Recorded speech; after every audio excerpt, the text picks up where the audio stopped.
earning profits. It is actually livelihood of many people. It's a livelihood for many people. There are people who are working in the organization. There are partners. There are suppliers, right? There's a society, CSR activity that is being done.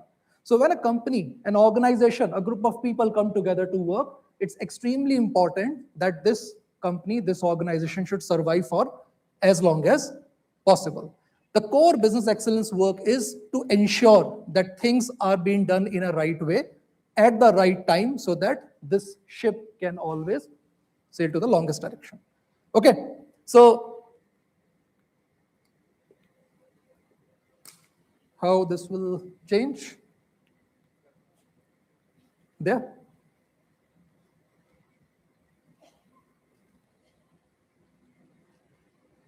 Okay, so just a brief background. So I'm working with Grant Thornton right now.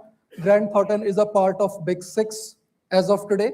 Big Four you already know, I believe, all of you. Okay, so it's a part of Big Six. It's growing rapidly. We are into, I guess, more than 140 countries. The presence is there. In India, we have approximately 15 offices right now. Bhubaneswar is the one which has recently been opened, where I have played a critical role in managing the administrative part of that. So that's the latest one that we have. Widely recognized, I don't need to say it's a European firm. Okay. Slowly, we are gaining traction in a way, mostly with the government organization, that we are hopeful that in certain time, we will, in Asia, will be into a part of Big Four. So that's the vision we are carrying. Okay. Now, coming back to business excellence, there's a very famous term that is there. Heard about this VUCA word? Right? What is this VUCA? Anyone? You can be candid. Have you heard? Have you not heard? How many of you have heard about this term? Okay. Anyone? What is this? Any idea? You can be loud. I mean, you are young actually. You can be just there and you can be loud too. So VUCA basically stands for brutality, uncertainty, complexity, and ambiguity. This relates to the business where a business faces a critical situation when it works in an environment. VUCA brutality basically stands for rapid changes that a business undergoes in its environment. Right. Uncertainty refers to the unpredictability that a business faces in the environment. Complexity refers to the various things that a business depends upon, and ambiguity is that the future is very uncertain. Beautiful, beautiful. Oh, you guys already know. So VUCA is a term that was coined by the Army College in US, I think during 1980s at that time. So when the post, Cold War, when things were very complex and market has to change, at that time this term was coined.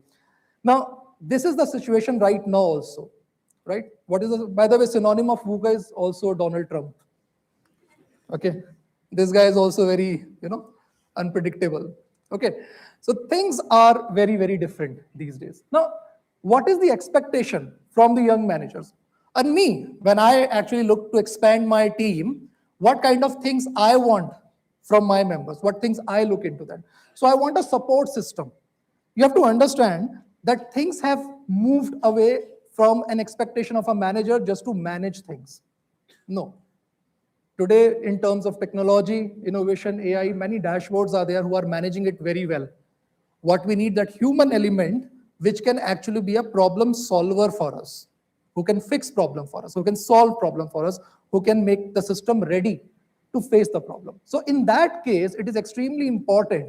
The person should know the tools that are there to fix it. Okay. How do we get ahead in life? How do we get ahead in life? Just how much knowledge we contain, right? आप लोगों को आपकी मेहनत पे higher किया जा रहा है या आपके स्किल सेट पे हायर किया जाएगा? That knowledge is very important. Okay, so that is the thing. Usually the traditional education system which was there, that has upgraded. आपके subjects भी upgrade होते हैं. Things got changes, and that's where market has so many offerings, and you have to pick whatever you like to move ahead, to fix these problems. So expectation like provide strategic direction, provide agility, drive continuous improvement in the system, like these. There are many things like that.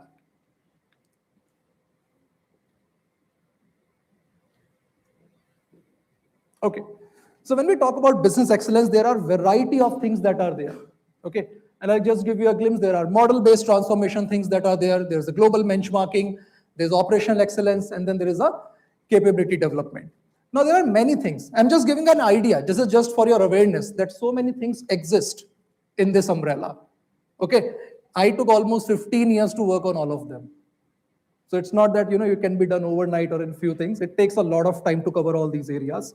But for your awareness, these things exist in the market, which usually with the time you will keep on upgrading yourself.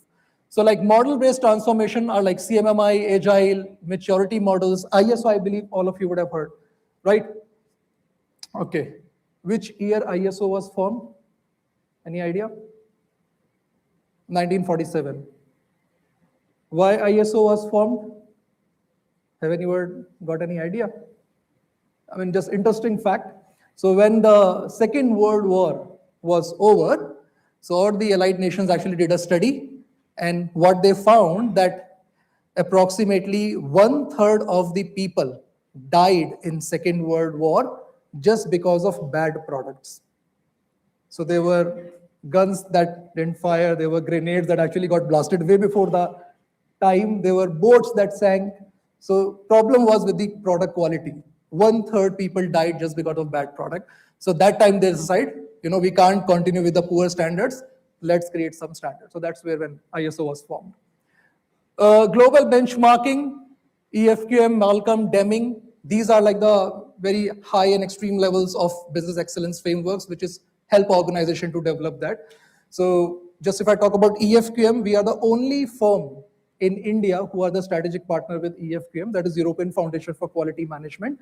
And we are the one only do that.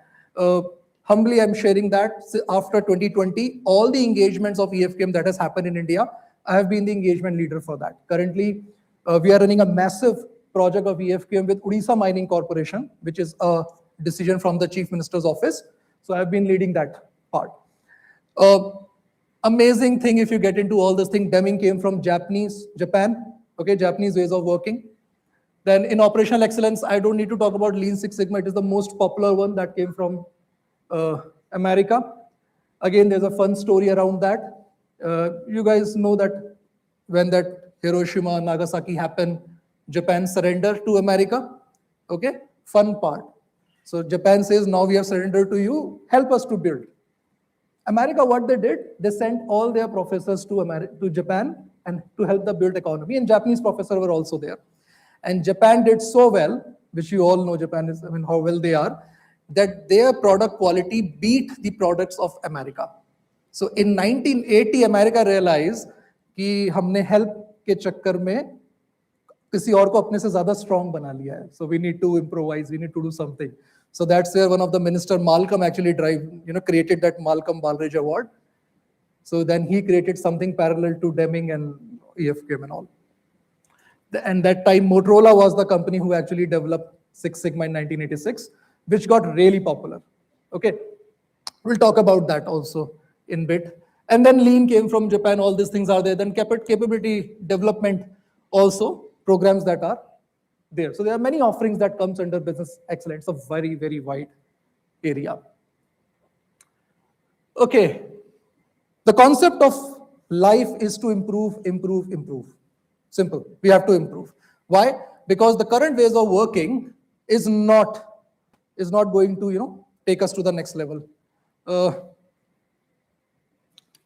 Cat में कितना percentile चाहिए IIM Ranchi में आने के लिए? 95, minimum 95. मेरे अगर 95 आता ना, my family would have gone crazy. I'll tell you, 15 years ago. But looking at today, 95 is not considered to be very wow. Because things in competition have increased so much. Things have changed so much. Maybe in 1980s, if I say that wherever I'm working in my company, approximately 0.1% of the products are defective, or 0.1% of the services are defective, it's okay. People may accept it. But today when I say this thing, it is absolutely not acceptable. It is absolutely not acceptable. Right? बहुत मुश्किल है, बहुत मुश्किल है. Let's take simple example. You all have phone with you? Can you just help me with one data? How many flights are operated across the globe in one day? Quickly, it will take 10-15 seconds. You can Google it on your phone if you have. How many flights are operated across the globe in one day? Do you have your phones or not? No? So I'm sure somebody would be there who would have sneaked it in. Okay, so I'll give you a number. Yeah, how many? Sorry, sir, my name is Augustus Azariah. I'm from India. It is about 1 lakh to 1 lakh 20,000. 1 lakh to 1 lakh 20,000. Perfect. So approximately 1 lakh flights, and that's our only the passenger flights. I'm telling. I'm not talking about the military aircraft routine surveillance that happen. I'm not talking about the your products that has been transferred, logistic and all. If you combine all, approximately 2 lakh flights are operated across the globe in one day. How much would be the 0.1%, 0.1% of that? 2,200, different numbers are coming. So whatever that number is, can we expect an aviation industry to operate at 0.1 defect?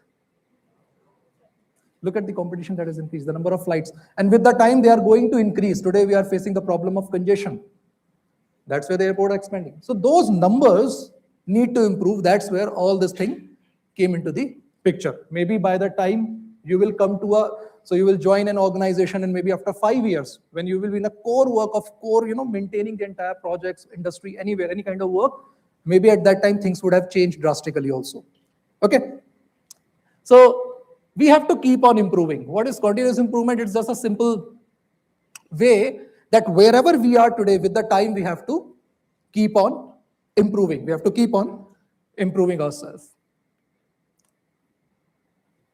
Why? I think we talked about that. Dynamics are changing. Things are very different, right? Global market, another area. Quality, all these things are coming. Now, there is a study that happened. With that study, it was found, I was in one of the conference of EFQM. So Dr. Little Paul was there. He was a very famous guy who was kind of involved in launching this EFQM framework, which is a very recognized, most recognized framework. He said only 2 types of organizations are going to survive in future. One, who can create or innovate. Others who can adapt. Either you create or you adapt. Create, for example, if you look at Tesla, SpaceX, all that, create new things. Or like Amazon did, Blue Star and all, they adapted. So either you have to adapt. Now, which is more difficult in these two? Creation or adaptation? Creation is difficult. That's the reason. They are very limited thing. But if you look at those Fortune 500 companies, they may not create everything quickly, but they have to adapt immediately. They have to adapt it. Now, when we have to adapt something, every company has in their ecosystem. When you have to adapt something, you have to manage situation in a way that it should not create a problem for you. So then in those cases, all these tools, frameworks are very helpful. Today, I barely see any organization who don't use these tools. Every single organization, every single department, one way or other is there, right? So in order to adapt, which is like the first requirement for every organization, we have to build ourselves in a way that we should know the ways of working, okay? Anytime you face any question, any doubt, feel free to ask right away, okay? I don't want it more like a broadcast. I just say and you just listen. Fine. Now, let's talk about a simple thing. When we talk about adapt, okay, something we have to take care. So you would have heard about these 3 terms a lot. Improve, re-engineer, transformation, which is like a very in thing these days. Transformation, business transformation. Kya difference hai inme? What do you think? What is the difference between these 3 things? How do I decide what I have to do at what stage? क्या difference लगता है? Simple English. Anyone?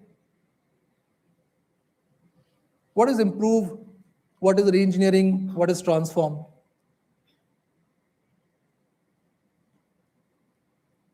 Yeah.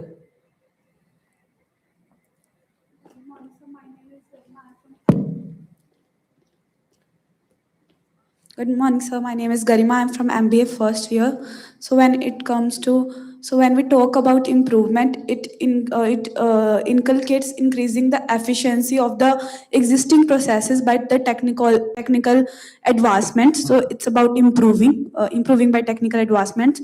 And then when we talk about re-engineering, it's about changing the business process itself. So when you have reached the level where you can't increase the efficiency by the technical advancements, you try to replace the old processes by the new processes so that the efficiency, the profit can increase. Then it is labeled as re-engineering.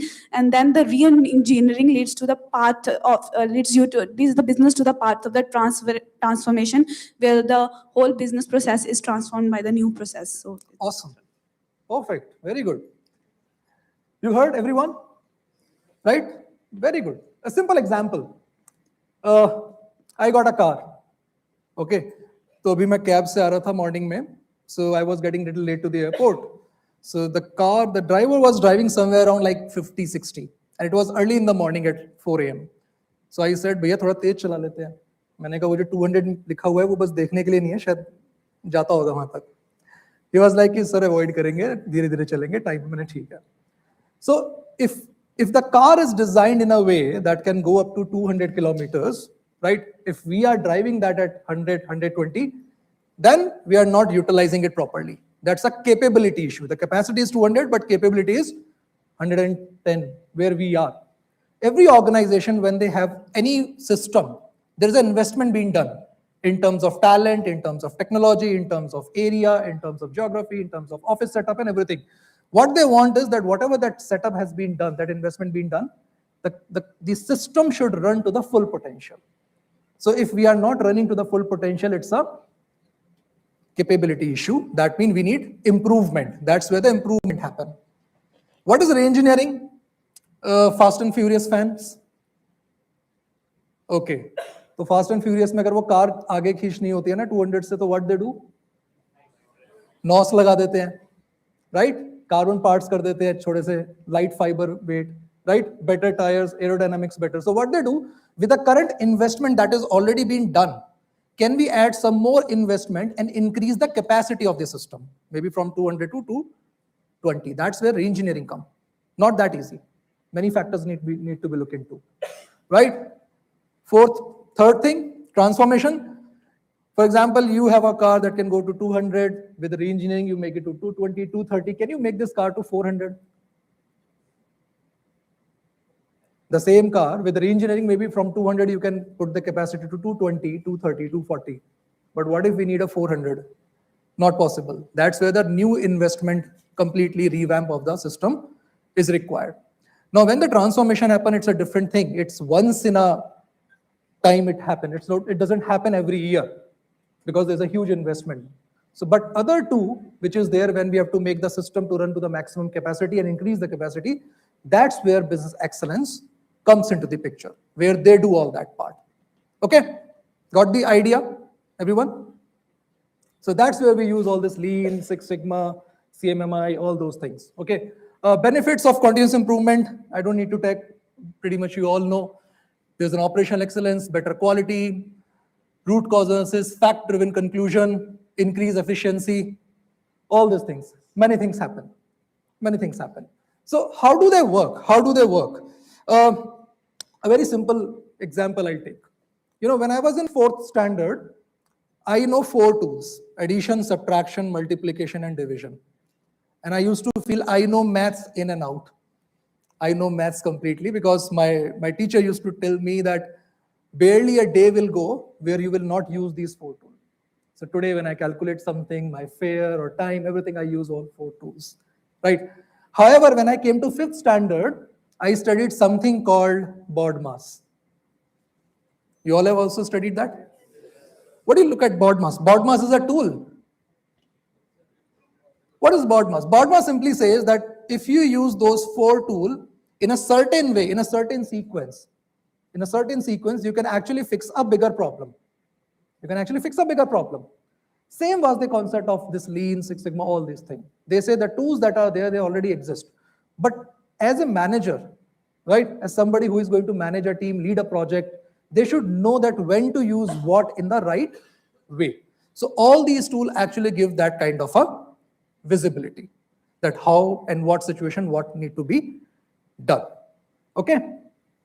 So when we talk about Lean, there is something called 5 processes of Lean that happen. When we talk about Six Sigma, there is a DMIC approach that we take: define, measure, analyze, improve, control, and then there are many subparts to it. Okay, so these are the ways and methodologies that are used for all those existing tools. Role of continuous improvement leader: identify the opportunities, run continuous improvement, teach, lead, and coach, work continuously on improvement process. So it's pretty much like a journey that has to always keep on going. You have to find the opportunities, you have to fix those problems, you have to run this thing as a culture. You have to also give that knowledge to the next level. Okay, how we do that? There are different level of Lean Six Sigma. That specifically, I'm talking about Lean Six Sigma. I remember I did my green belt from Indian Statistical Institute in 2013. In 15, I did my black belt. In 17, I did my master black belt. In 19, I did my master black belt again, because they're very vast. So I'm a double master black belt. In that, my entire career, bread and butter, everything is on business excellence. So there are multiple levels to it. The inventor of Lean Six Sigma, his name was Bill Smith, not Will Smith. Bill Smith. And he was a big time fan of those taekwondo and everything. So that's the reason he put the name of these level on those belt. So we have this yellow belt. Yellow belt is a very basic level. Okay, usually in the organization, when somebody who is a graduate who joins and we just give them the idea, that's where the yellow belt come. Usually postgraduates who have some good knowledge in MBA comes to green belt. Today, our study says approximately by next 5 years, maybe green belt will become a part of curriculum in management school, because it has become so much popular and the requirement has increased multiple fold, and everyone now expect at least those basic knowledge of service level agreements, KPIs, all the type of tools, statistical analysis, those things. It is there. So that's where green belt is one. That is kind of a first recognized official level in the industry. Then the black belt come. Black belt are the one who are tenured in green belt, have done some projects. They are the one who lead the project. Usually the project leaders are black belt. Green belt actually help them to work together. And then there's a master black belt. Master black belt usually mentors the big projects which are of enterprise level or different geography level. They are also run thing as a culture. So like in my team, my job particularly is more into driving this as a culture in the system. Though my black belts and green belts, they are the one who are running and executing the project. So maybe 10 years ago when I started, 13 years ago approximately, 2013, right? So that's time when I did green belt, then I'd work in green belt, then black belt projects, and so far. Approximately more than 250 projects in my career I have led and mentored with many different organizations so far.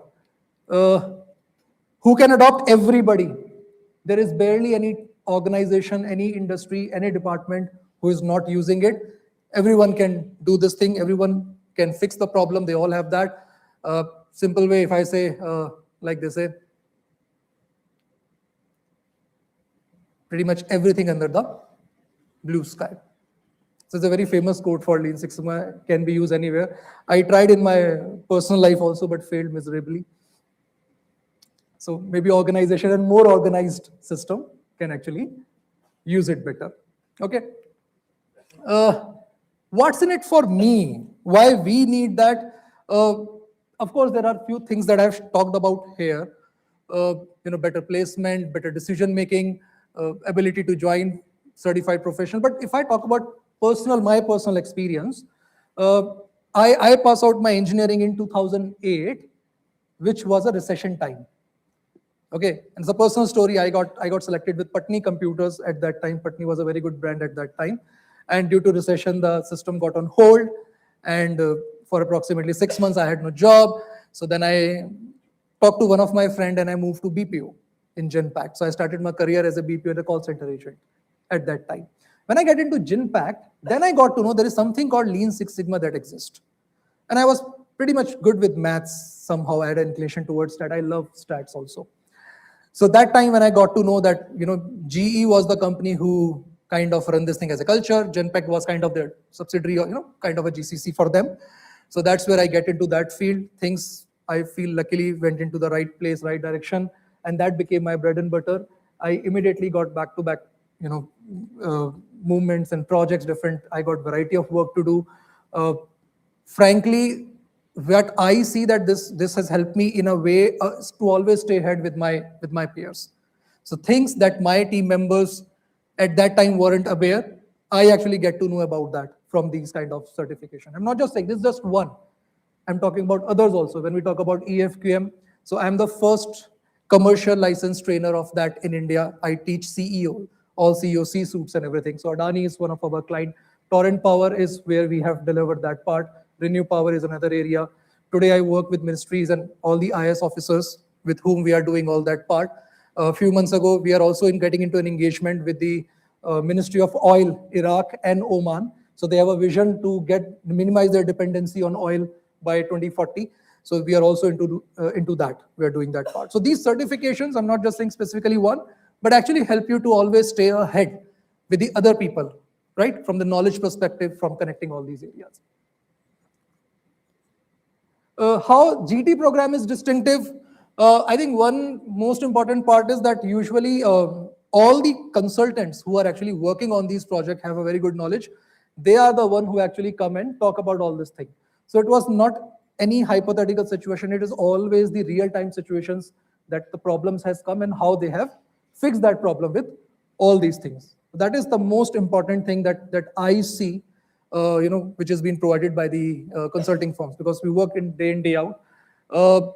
Idea is not like a very, kind of a very traditional way. It is more of a, discussion, talking, brainstorming. We actually call it a competency development program. So it is not a broadcast. It is pretty much that we make you do these small projects in the classroom. And later on, if somebody is interested, so we always have line of projects with us. Anybody who is interested in doing live projects with us on the live project want to work, we always appreciate that part, but that has to come other than your actual hours, study hours. So if you are okay, we are always appreciative, and we take help of many people, right? You can go to my LinkedIn page, you will see a lot of candidates who have worked with me on OMC. From other colleges, people have also moved to that part for 3 months, 4 months, and they have actually hands-on knowledge working with the client. And we also give that real-time scenario things over there. We also make people who are interested, right, to even face clients and everything. We do that part. But that again comes above your actual study hours and everything, that commitment that you have with your college hours and study. That's pretty much, I think, I have credentials. We've been working with almost all IITs, all IIMs, or top B schools of India. I personally feel very blessed that I get to deliver lecture in all IITs, all IIMs, almost every college I have been to. So it was one fun part was that I got to live a life of every top B school. How's the culture? How is everything? So we have been associated with almost all of them. Many of the colleges are now actually, some of them have actually put as a part of their curriculum where we actually go and teach them and even do the assessment, which is a part of their final scoring assessment. That's also is there. So that's pretty much from my side, just an idea. If you have any doubt, any questions, I'll be more than happy to take that. Yeah.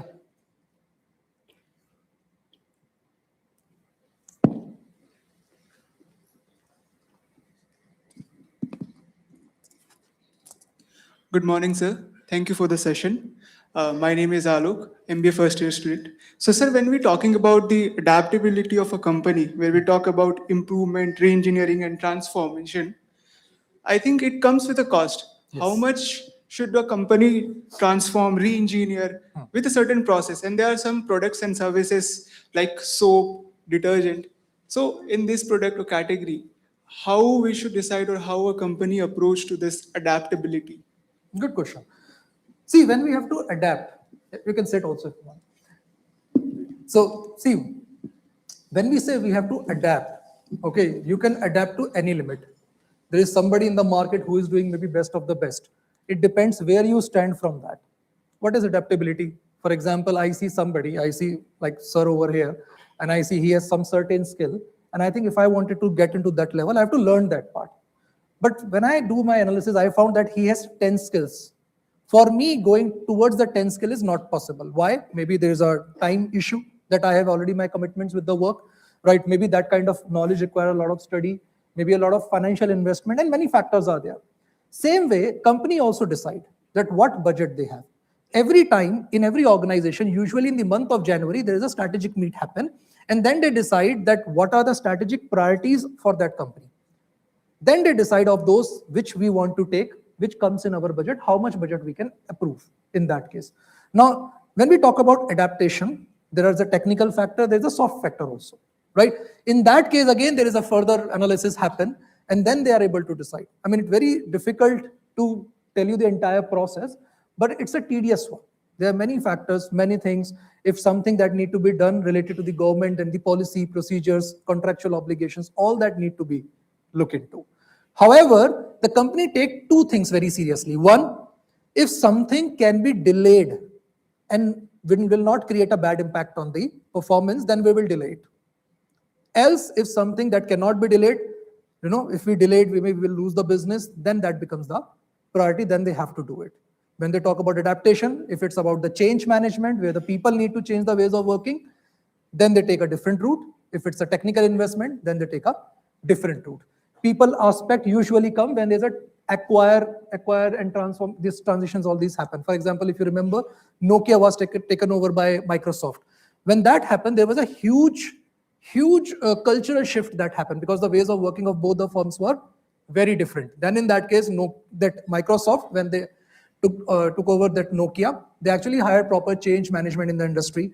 And then those people design an entire plan that how in 7 months we have to make these people, that they should work the way Microsoft want. Technical, you can see in a lot of companies, it's a very critical call. Many companies do technical advancement, but sometimes a situation come that, they have to change complete ways of working. For example, I take an example of Netflix. So Netflix was into DVD and everything. Okay. But the moment they realize that internet is booming and, there's a situation that people may not be ordering their DVDs anymore by mail services, they critically plan and adapt to the digital ways of working, right? Of course, there was a huge, massive, mammoth work was done in the background, but that's how the company decide. Hope I am able to answer your question. Yeah. Anyway, yeah.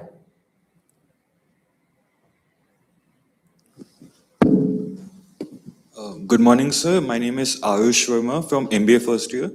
So it's a kind of a personal question. As someone who's from a non-engineering background, aspiring to go into operations, in addition to Lean Six Sigma, is there anything else that I should work so it's a easier path for me? No, not at all. Not at all. I'll give you a simple example. What is the under root value of 4? Pardon? What is the under root value of 4? 2. 2? Okay, simple. What is the under root value of 9? 3. 3. Okay, what is the under root value of 9, 7, 8, 2, 5? You can use a calculator. Right? Yes, That's how these systems are being designed. So when these Lean, Six Sigma, when I talk about all these things, usually they have the right tools available. All you need to understand the concept. It's an individual interest that they can go back and get into the research of detailing and everything. But all the tools that are there, they are available. You just need to know how to use those tools. That's it. So it doesn't matter you coming from an engineering background or a non-engineering background. It doesn't matter at all. Thank you, sir. Yeah.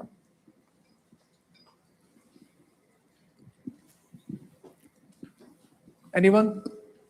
Anyone in the premium seats category?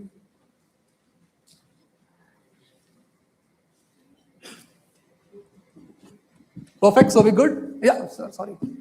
Sorry, Agnes.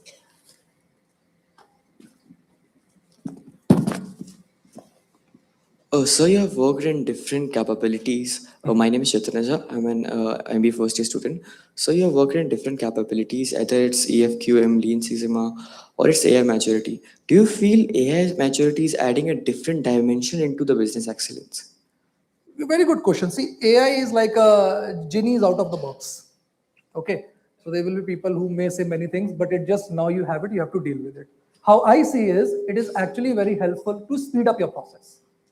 The way we used to do calculations, the way we used to create a plan and everything. Today, AI is actually helping us a lot, frankly. In my case, after 17 years, I barely get time to sit and go back to the basics sometime. So that time, AI helped me in a very very nice way. In fact, I'll tell you. In fact, in one of the top organization, the leadership had decided to inculcate AI in every practice. I'll tell you, and it's a very maybe sound little bad, but I remember that in one of the company, the leadership got a message from their top leader, CEO, that please inculcate AI in your practice by 30th of September. If not, consider this to be your last working day. So AI is definitely good, right? It is help. In my case, it is helping me to speed up my process. Something that used to take hours, I'm now doing it in minutes. My team efficiency has increased, has also increased significantly. The ways of working and plans that we used to make, we are also getting a better plans from that because they have access to that. So I think it's like really good, something that cannot be neglected at all. We have to adapt it, right? And I think maybe after 2-3 years, guys, there won't be a case like I am a business guy, I am a finance guy, I am a logistic guy, retail guy. No, it's going to be I am a tech guy or a non-tech guy. When I say tech guy, doesn't mean you need to know coding. Tech guy means you are a guy who can actually use AI to with a very comfortable level. So that's going to be the thing. Either a tech guy, you know AI, or you don't know AI. So that is something you have to adapt. Thank you, sir.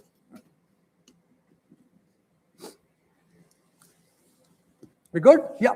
Somebody over there. You have a mic? Okay.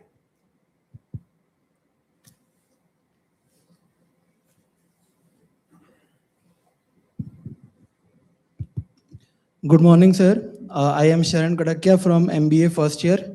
I want to ask you a question that will we see a time in our lifespans that when all the business around us will be operating at maximum efficiency and will be as optimized as they possibly can be in conducting their operations? Thanks, it's a good question. So if I understood you right, what you want to ask is that in our lifetime, will we be able to see that almost every process, every business is operating at the top performance, right? I doubt. The reason is the capacity of any system, any business, any process is actually keep on enhancing with the time. Okay, like if you look at yourself, maybe the kind of capacity just to carry a weight or to pull a weight has actually increased with the time, because as your age increase, your food consumption increase, your body mass index changes, your height, weight, many factors are there. Same way in a business, when a system is there are many factors that is impacting it.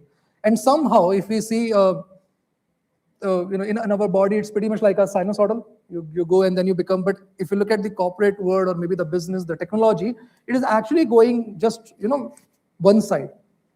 It's completely going towards the increasing. So I barely doubt a situation will come where we will be operating at top performance system. If I see you use AI technology, everything, still the demand will always be like you produce more, you give more in the certain investment. So this may not stop. This will always be keep on going. And you can see in the technology, maybe any technology that was there like 30 years ago, after every 10 years, that specific thing has actually performed much, much better over the years. Any technology, any device to talk about. Okay, thank you, sir. Welcome. Yeah, we have one.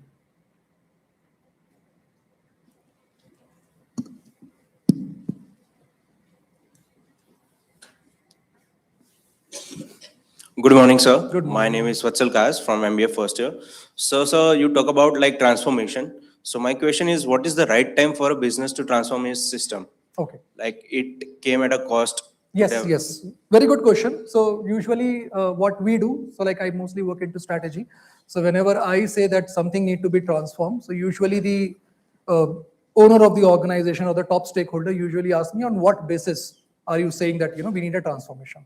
So there are only two things which we need to figure out. So one is, every time you make an investment in a process, in a system, in a factory, anywhere, any plant, anything, right? Usually at that time on investment, you calculate something called a break-even point, that the kind of profits we are going to fetch and so on. And by that date, we will be able to fetch the profit. And after that, maybe we can look, do we need a re-engineering or a transformation basis the market scenario? Okay, but till that time, we have to wait, right? That is also the case with some of the companies, people who have worked earlier, might be face a challenge. बोलते हैं ना, अरे आज तो latest technology market में चल रहा है, हमारा company अभी भी पुराना use कर रहा है, right? Usually for Bajaj, they used to say that part initially, right? And then they say, oh, maybe there's a latest laptop, MacBooks are going on in startups. हम लोग अभी भी वो पुराना PC use कर रहे हैं. It's not that the company don't want you to have the best one. It's just the company has already made an investment few years ago, and they're still waiting for that break-even point. Startup, their break-even point is like 5-6 years or maybe 10 years ahead, right? But for that organization, they are still waiting. So that is one. We have to wait till that time. Only after that we'll do that. So there's a proper calculation that happen. Usually finance department also validate that part. Second part is, the case comes like that if you wait till that break even, you will lose the business or maybe a market share. Then it's a critical investment we have to make, and we have to maybe stop other engagements and maybe do an engagement, put a money over here, right? That is the case if you remember maybe a few years ago when Jio launched in the market, right? So what they did, they gave everything free, right? Everything free. So at that time, the companies like Airtel, Vodafone and all, who have actually been, very high prices for the plan, they immediately have to reduce it. Some of them are not even able to survive also. Only one was able to. So that time, those kind of transformation required a market situation, that you should be able to convince and tell the leadership team that yes, if you don't go for the transformation now, maybe this can impact the business and you can lose the business in the market. So two things. Thank you, sir. Welcome. Yeah. Good morning, sir. My name is Abhinav Srivastava. I'm from MBA first year. So, sir, my question is, when the senior management evaluates young professionals for transformational consulting roles, what are the things that convinces them that the individual can bring around a, positive change in the organization and influence its colleagues? Okay, so how do management evaluate the person is good to go for this transformation role? That's what your question, if I understood Yes, sir. right. Okay. 2-3 things, simple. I would say why, how, what is what I look into. Why is that person should know that, why transformation is required. The person should know how to calculate, how to do that part, more of technical, right? And then what the person should know that how to handle it. What is about how to handle that part, right? What exactly need to be done step by step. So one is a conceptual note, that logically, conceptually, do you aware about that part? Another part is practically, if it comes to, will you be able to deliver it? So that's the part. Now, usually people who are at the young age, or maybe like, you're like yourself, usually in consulting, they don't get exactly into the transformational role, but there's a practice name, transformation. Like I'm into business consulting and transformation. Okay, we do a lot of transformation. So when I look for the person, I just look at the kind of logical connect the person can make in terms of technology and transformation and all that part. Later on, of course, the person can also learn few things with the job and so on. But most important part is the person should have that logical understanding and knowledge of the tools, because you can understand, in my work, I cannot teach somebody how to work on a tool. I can tell them, use this tool, but I cannot teach that this is the tool and I have to sit and make them explain. It's little difficult for me actually. Yeah, thank you, sir. Thank you. So that knowledge of tools, what all exist, is just you have to know, right? कोई अच्छा सा cafe है यहाँ पे रांची में? बढ़िया cafe? हाँ? है? जिनको वो कैफे नहीं पता, right? They may not have that attitude. explore that. So that is the thing. अगर आपको वो tool नहीं पता exist करता है and you don't know how to work on that tool, you are going to lose that edge. That's the thing. Fine? We good? Thank you so much. Thanks for having me. I really enjoyed with you.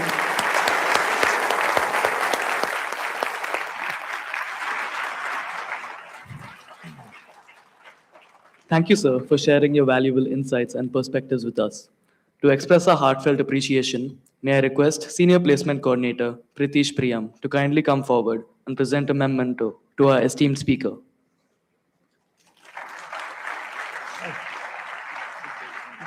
Good to see you. Oh, this is beautiful. Thank you.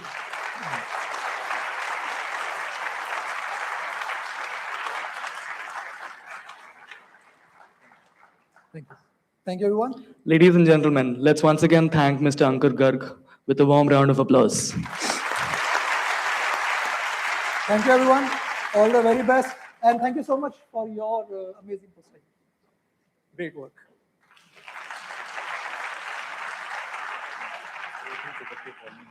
It's okay. I actually missed that, you already have shared the number.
We are honored to welcome our next speaker, Mr. Augustus Azariah, Regional HR Director, Asia Pacific, Middle East, and Africa at Kyndryl.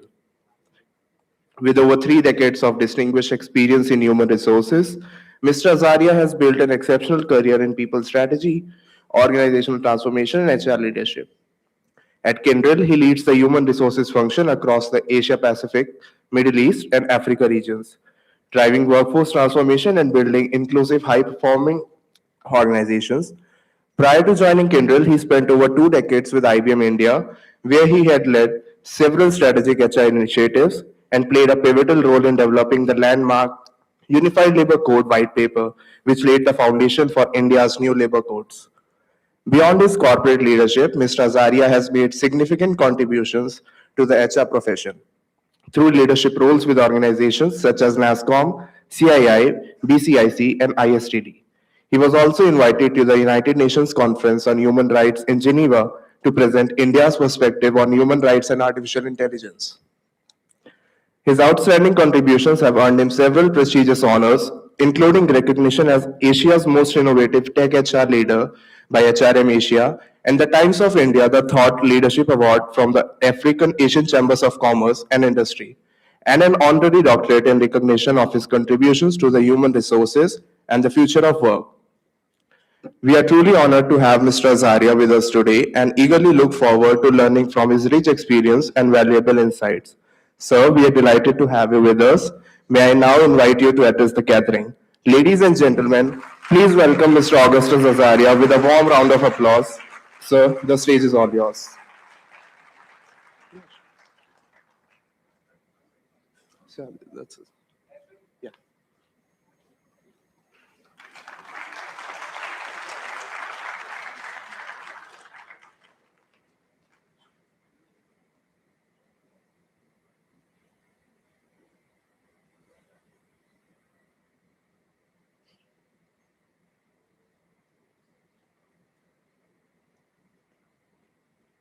Okay. You turn it on. Okay.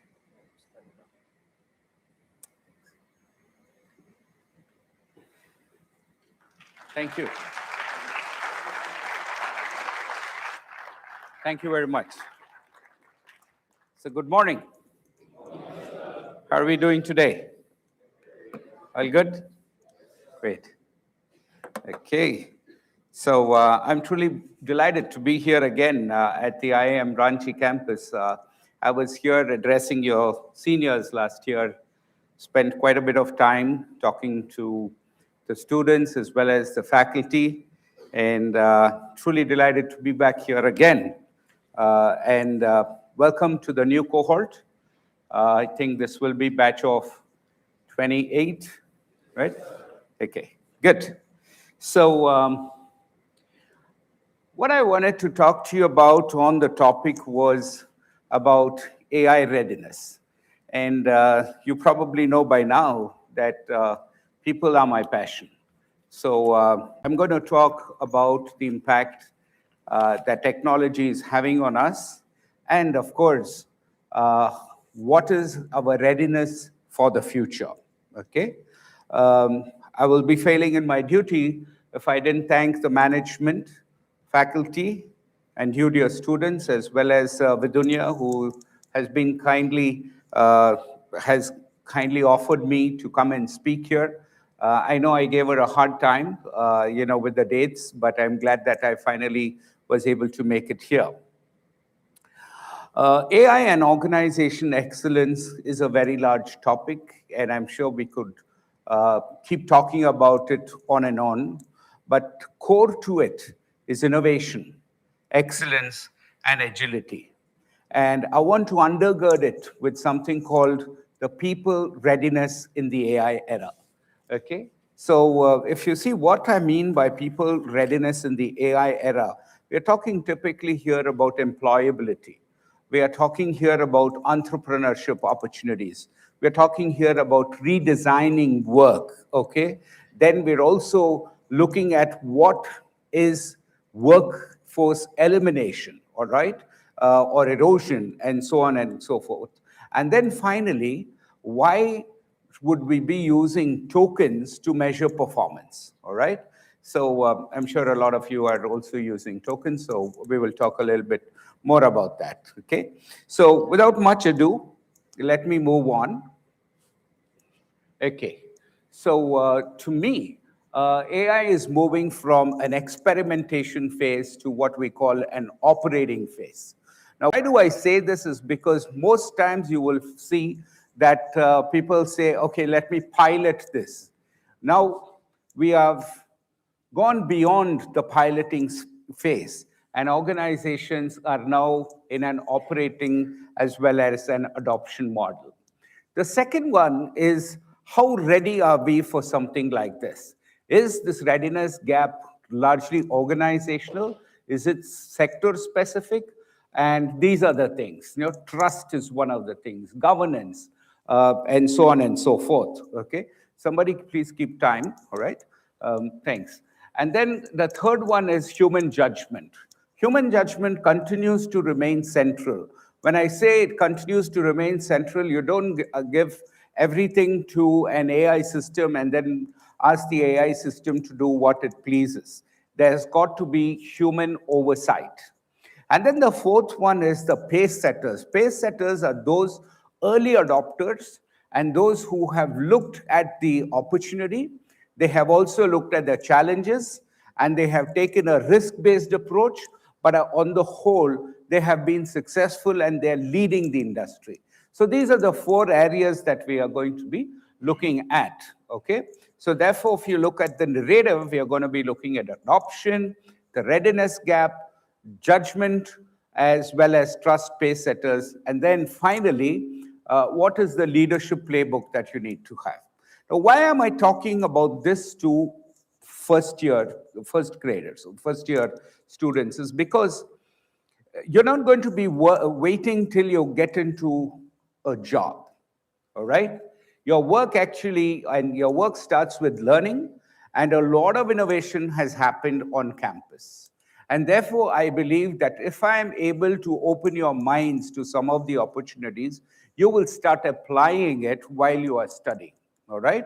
And some of you could go on to become great entrepreneurs, you could go on to become great professionals, and some of you could, hopefully not, also drop out of college and start companies like what Bill Gates did, right?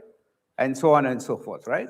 So I would encourage you to look at it and then see how it aligns with what you have for the future. We'll skip this. Now, the AI Adoption Act, okay, is enterprise-wide, is right across the organization. And if you look at it, it has gone beyond experimentation, like I told you earlier. It is now embedded in workflows. It helps decision support and decision making, and of course, enterprise strategy. You know, so many years ago, we said, probably you were not born then, we said, you know, those who don't adopt to computers will be left behind. Similarly, those who do not adopt AI in the right manner would definitely be left behind, and they will not have a great market for their products, and at the same time, they will not be in touch with the dynamic changes and shifts that are happening in our marketplace. All right? So if you look at it, 57% have deployed AI, okay, across businesses. Gen AI, all of you are familiar with, you're all using Gen AI, I'm sure, okay? All functions, multiple functions have scaled using Gen AI, all right? Now, do you know what are the Gen AI models that we have? Can anyone tell me? What are the Gen AI models we have? ChatGPT, yeah? Claude, Gemini, and so on and so forth, right? Anthropic and all of them. So, and now we also have the Indian one called Sargam, right? Yeah, Swargam, yeah.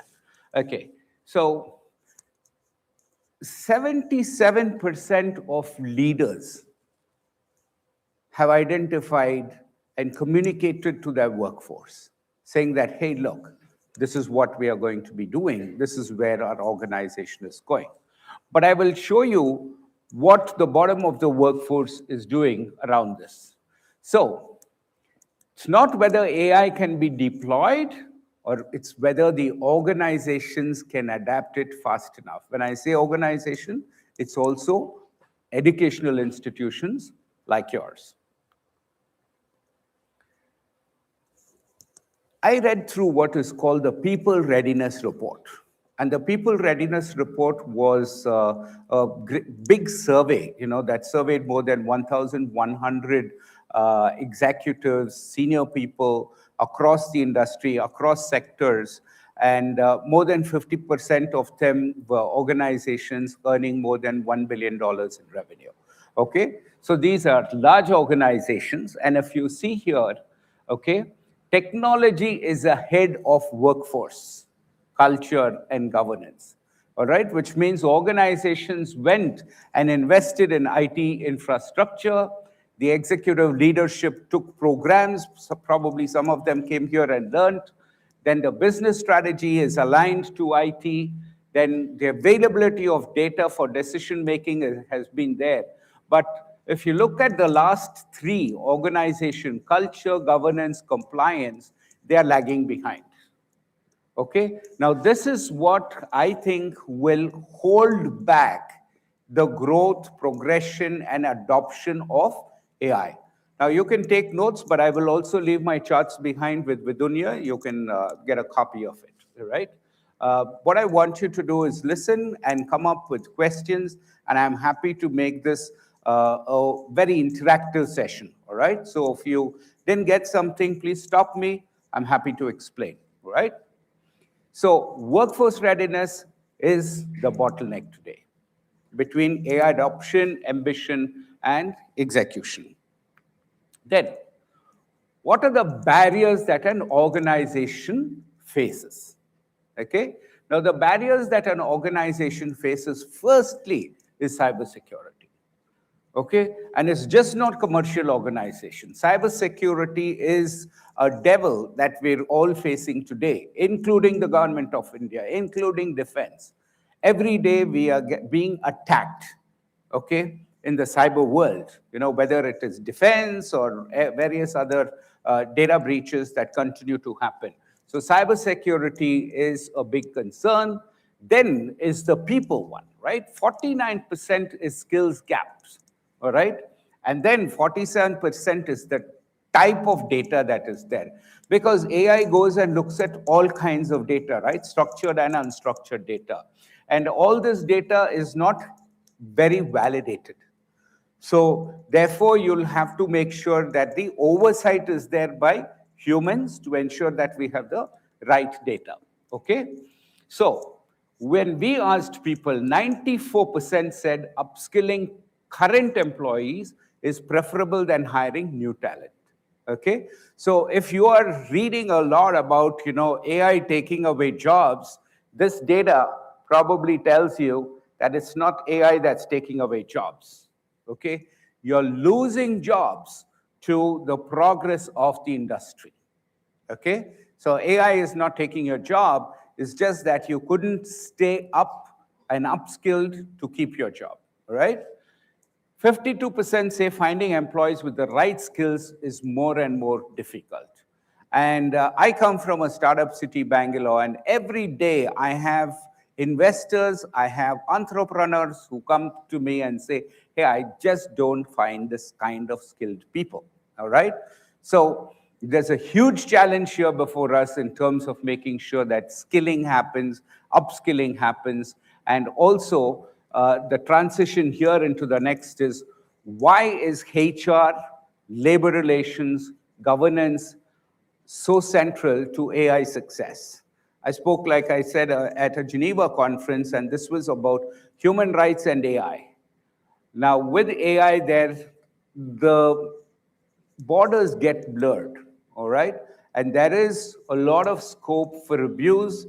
There is a scope for the what I would say, there is scope for people in terms of how they want to use AI, how do they want to use data, how is that data going to be processed, so on and so forth, which is a human rights issue. All right? A lot of you should also know that core to this is people. And why I'm talking here is because I believe when you put people in the core of your business, business happens by autopilot because you're putting empowered, engaged, and equipped or learned people into those roles. All right? So that's why HR plays a huge role here, and also labor relations in terms of how data is being used and whether there is equity. Sometimes there are biases that might creep in, and we need to bring in that level of governance. So governance is the other big keyword over here, right? So work is changing, okay? So what is happening here is that we are redesigning the way people work. We are redesigning the workplace. We are redesigning how people are going to be learning. We are actually redesigning jobs today, okay? It's a complete strategic shift from what we were 2 or 3 years ago to what we are today and what we will be in the future, okay? So if you look at this here, 57% said AI had little or no impact on actual work so far. Yet most people, in anticipation of change, started redesigning roles. 95% of people surveyed agree roles have evolved. They require collaboration with AI and not replacement. So job losses, again, is not because of AI, okay? It's because you failed to see the change there and you did not reskill the people or didn't equip the organization for the change that was ahead, okay? And then there is a shared success here. 82% believe that it is people and AI. It's a shared responsibility, okay? So it's not about AI doing something or you doing something. It's how the human potential alongside AI delivers success, okay? So 1, 2, 3 points I have here. You have to create roles that are focused on AI management or supervision. For those of you who are going to take HR here, this is about job architecture, all right? How are you going to look at roles? How are you going to look at results? How are you going to look at skills? And so on and so forth, okay? Then redesign has to be embedded into AI, AI being a collaborative partner. What I mean by this is that this forms part and parcel of everything that you do. In other words, this is culture building, okay? So for a lot of you who are new, I'm sure you'll start learning a little bit more as you advance into the next semesters and so on and so forth about organization culture and why it is so important, okay, to bring human performance to the core. Any questions? I just love this chart. Take your time. If you look at the primary sources of organization over the next few years, look at these. The orange is people, the gray is equal contribution, AI is primary, okay? So if you look here, the primary sources of org value over the next 3 years, complex decision making, 51% is people, okay? 27% is equal contribution, meaning man and AI are working. 22% is only AI. Similarly, if you look at the first three, you know 60% of manual intervention, oversight, supervision, government remains with the individual.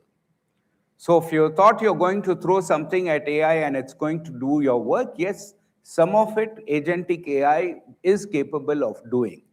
But a lot of work, let's take, for example, marketing information, you know, customer-facing roles, so on and so forth. 61% is with people, okay? So you will look here that it's a collaboration between AI, primarily, and people. So it's a 60-40 mix as we speak, but depending on the sector, depending on the type of a mix that you have, this can vary, all right? But it's important that you keep in mind that unless you put a human there, your AI output will not be aligned with what you wanted to do, okay?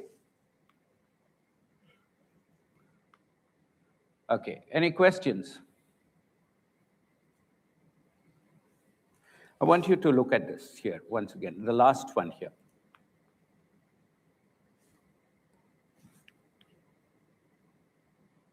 Okay, I'm not too familiar with this. Sorry. Okay, yeah. No.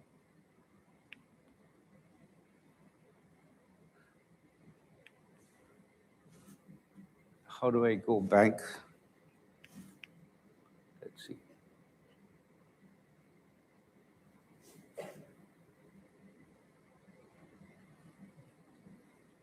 Okay, I think this is where I want it to be, right? So if you look at the last one, where do you see AI? Huh? Facial recognition, where you have large amounts of data and that needs to be processed, okay?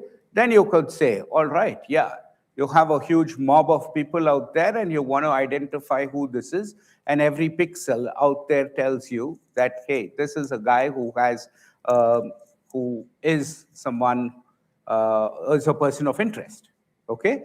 So like that, you have to understand where you want to apply AI, where there's large volumes of data, and you use human potential when you have a client-facing opportunity, when you have data that has to be presented to the client, and so on and so forth, okay? So I wanted you to hold on to that as we move on to the next one here, okay?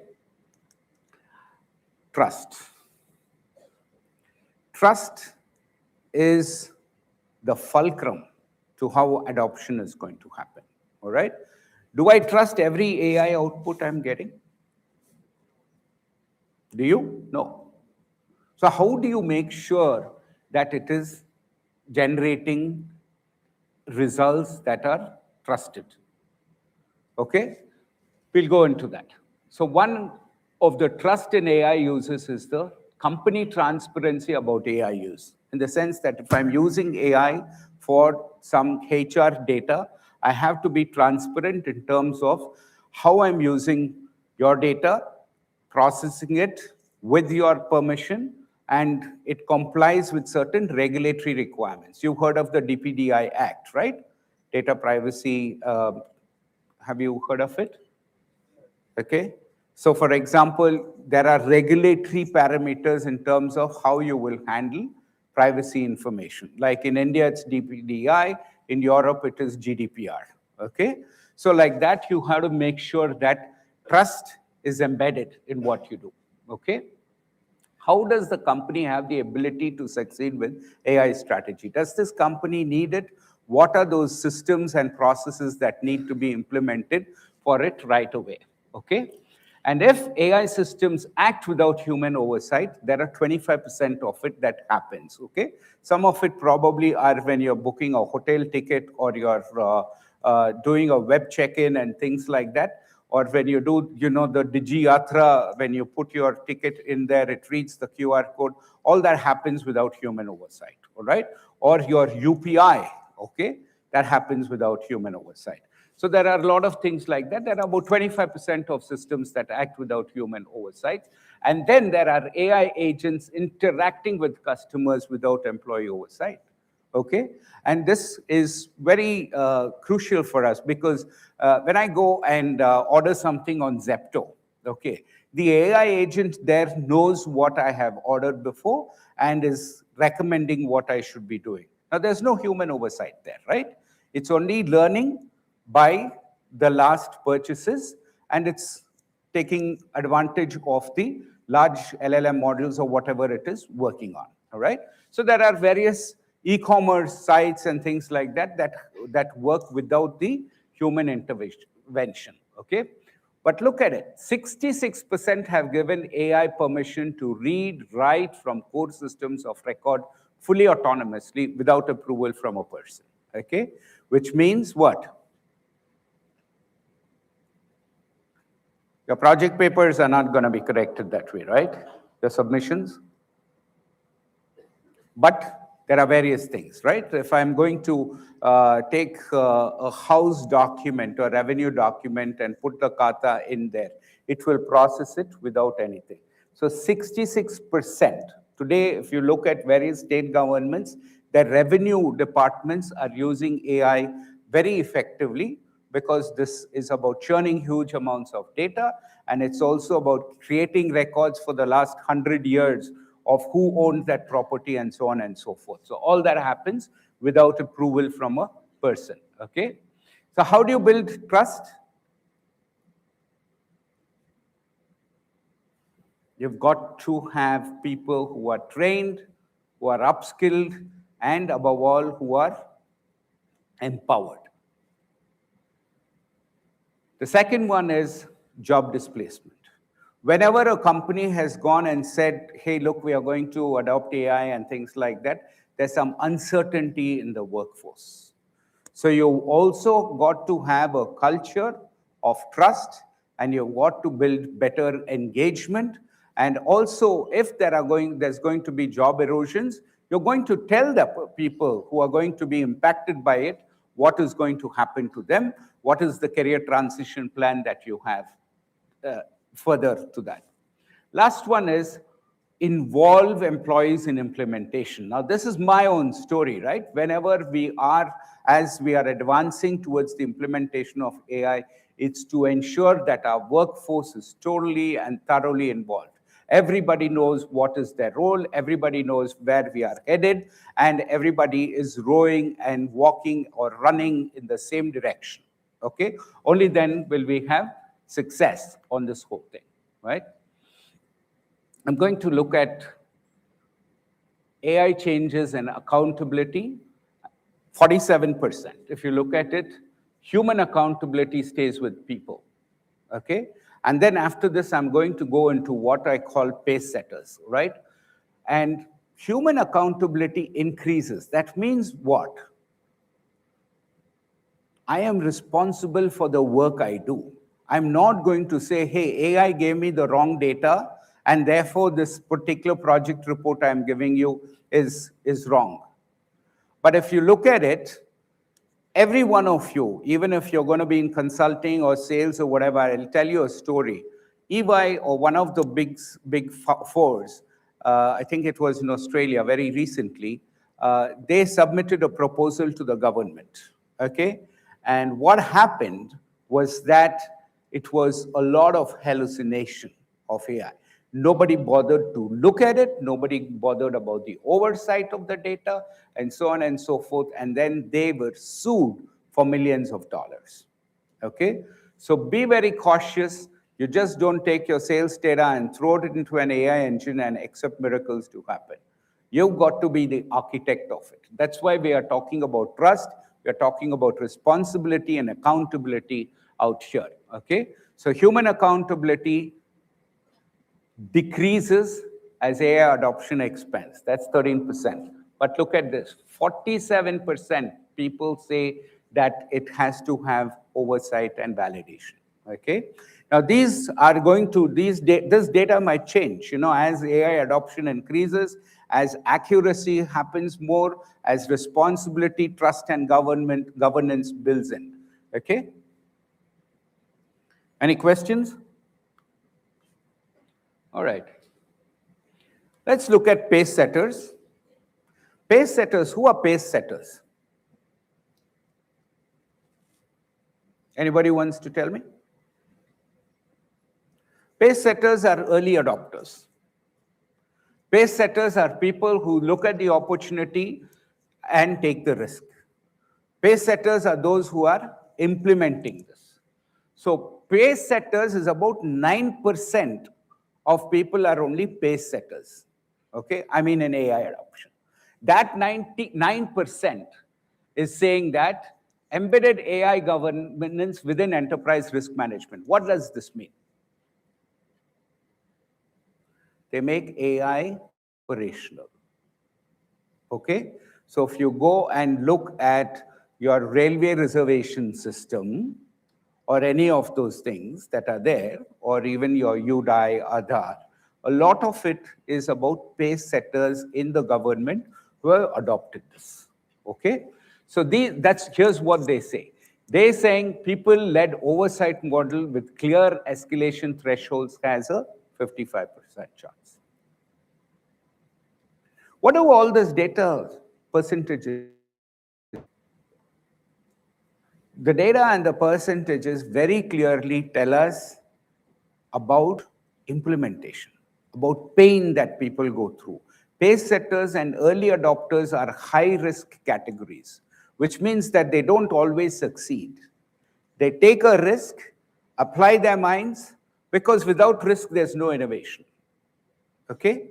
So that's why we went and interviewed some pace setters so that we will see how AI adoption is happening across the organization. Before I conclude, I want you to also look at this is a leadership chart. Okay, in the AI era, what sets leaders apart?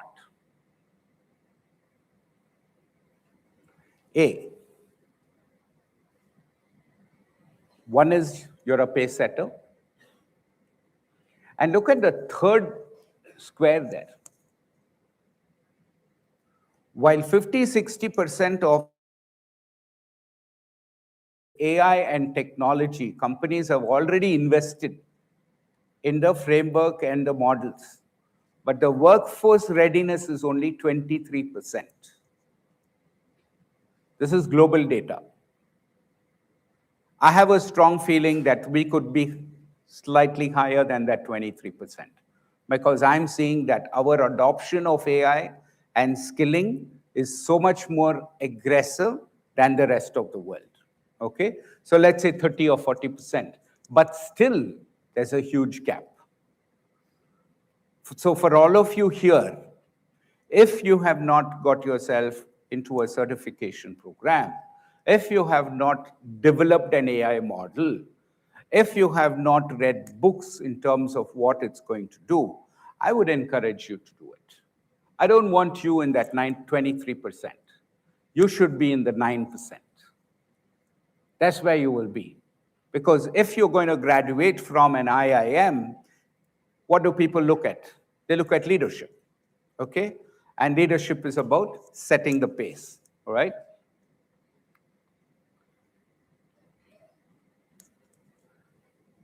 I want you to look at this.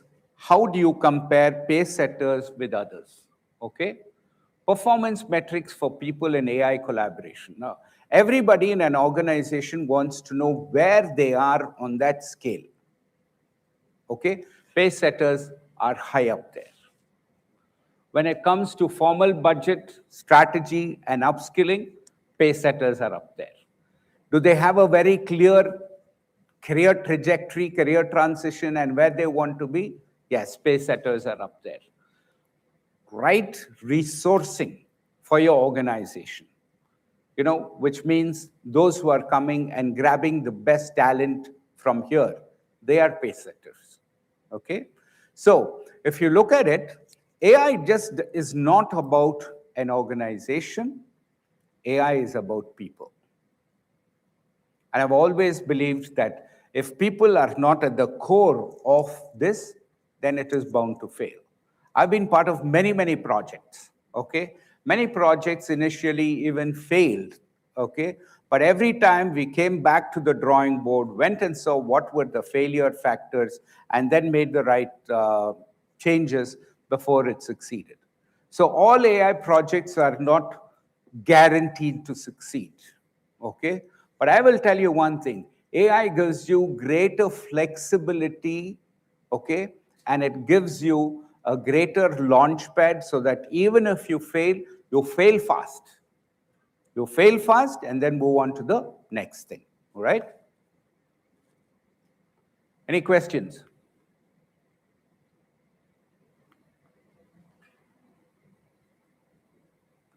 This is a bit technical, so I'm going to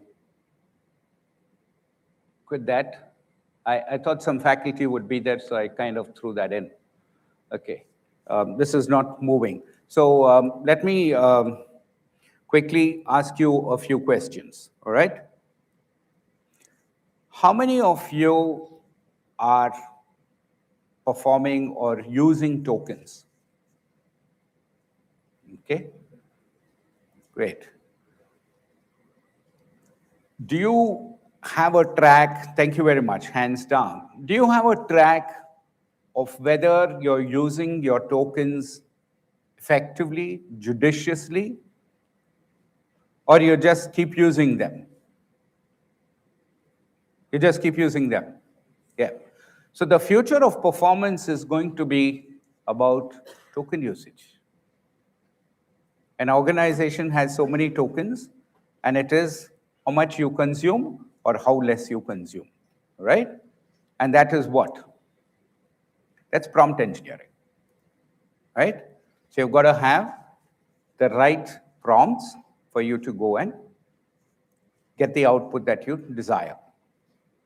So before I complete, I also want to bring your attention to a few things. And one of it is that the world today is hurting. The world today requires a lot of peace, patience, love. The world today needs a lot of equity. The world today needs a lot of inclusion and diversity because we are today very fragmented. Can AI do that? The answer is it can, provided you're applying it in that sense. And when you are going out into that world, remember one thing. Firstly, get your purpose right. Okay? I think we can get off this. Okay? Get your purpose right. What is purpose? Before I complete, I'm going to give you a small story about purpose. All right? Purpose is the story that I'm going to tell you. Okay? And this is a true story. It happened. It happened in my organization where one of my top performers came up to me and said, I have this very great opportunity that I want to go and work for a competitor. And I'm like, well, you got everything here. We gave you a bonus. You're on an incentive plan. You travel the world. You treated very well. What's triggering this? And she tells me that, look, Augie, the thing here is that I have realized what is my purpose. I said, yeah, I understand your purpose is, to have clean air. You participate in a lot of our CSR activities. You make sure that, a lot of things happen, for the downtrodden or whatever, and you save water and you educate people on clean air. She said, yeah. So what next, I asked her. She says, I'm going to join an airline company. So that took me aback. I said, why would you go and join an airline company? Airlines are the biggest polluters, so to say. And she says, well, I care about clean air. So why are you joining an airline company or somewhere where, the highest pollution is happening? And then she says, that's exactly the reason why, because I realized the purpose in life, okay? And the job I'm going to be doing here is to reduce the carbon footprint for the airline. So every line of Java code that I'm going to be writing reduces the carbon footprint and gives us cleaner air to breathe. And therefore, that resonates with my purpose. So when it resonates with my purpose, I feel better. I feel engaged. I feel healthier. I feel mentally stronger and capable. So therefore, I am moving from here to that organization because I am able to apply my purpose over there, and that organization's business strategy aligns with my personal purpose. So for each of you over here, all right, I would encourage you to go identify what your purpose is, and then align that purpose with what you are going to be doing today, what you're going to be doing 2 years from now, 5 years from now. And when you do something like that, the inherent benefits that it has is that you will be further engaged, you will be feeling better, healthier, and highly motivated. And last but not least, you'll be innovative. And when you have to be innovative, you've got to do one more thing. You've got to be collaborative. And that's why I said, today the world is hurting, you need to collaborate. And when people collaborate across countries, across continents, and across regions, what happens? Magic happens. And that magic, my friend, is innovation. And innovation is not restricted to an Anthropic or Claude or any of those things. Innovation happens right here, in the auditorium, in the classroom, in the home, on the flight back home for me. Okay, innovation is a constant. All right. And today, if you look at it, we are having college grads in this country coming out. 50% of them are employable. The rest of them, what are they going to do? Okay. I would say that they have to become entrepreneurs. They have to find things. Everybody is not going to find a corporate job. Let's be clear about it. Okay. More and more people are becoming entrepreneurs today because the funding is available. There are more and more venture capitalists out there who want to try out what's working best for them. And there are more and more problems out there that you have opportunities to solve. Okay? So while a career is great in a corporate, you should also look at what is the problem that you're going to be solving and how you're going to scale that success from 1, 2, 3 to making it serial. So I would like to see a lot of you 2 years from here, become corporate executives, to entrepreneurs, to various other people in all walks of life, but at the same time, touching lives and ensuring that you live a purpose-driven work life. So with that, I'm going to close here. Thank you very much.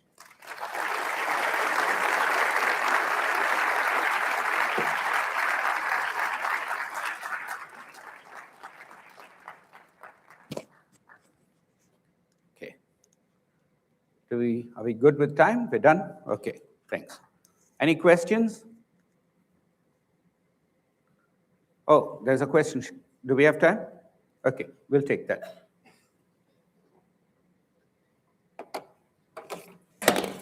Sorry. Yeah. Go ahead.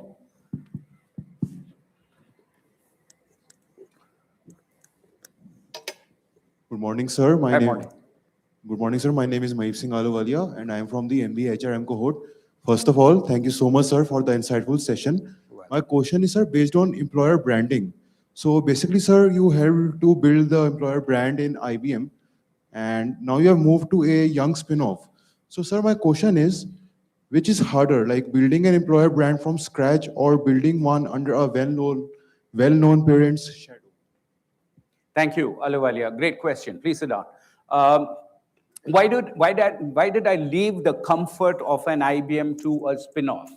Okay, and the uncertainty of a spin-off was two things that drove me. One is I had already spent 21 years here, and I said, how am I going to apply this 21 years of knowledge into something else? Okay, so that I don't get into a comfort zone.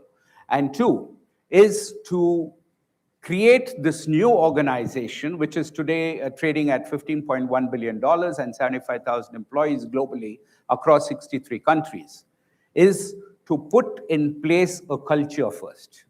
When you are untethered from a big mothership, which is 100 years old, okay, and you're all alone out in the ocean, there are a lot of things you've got to do, okay? And therefore, it gives you the ability to take risk.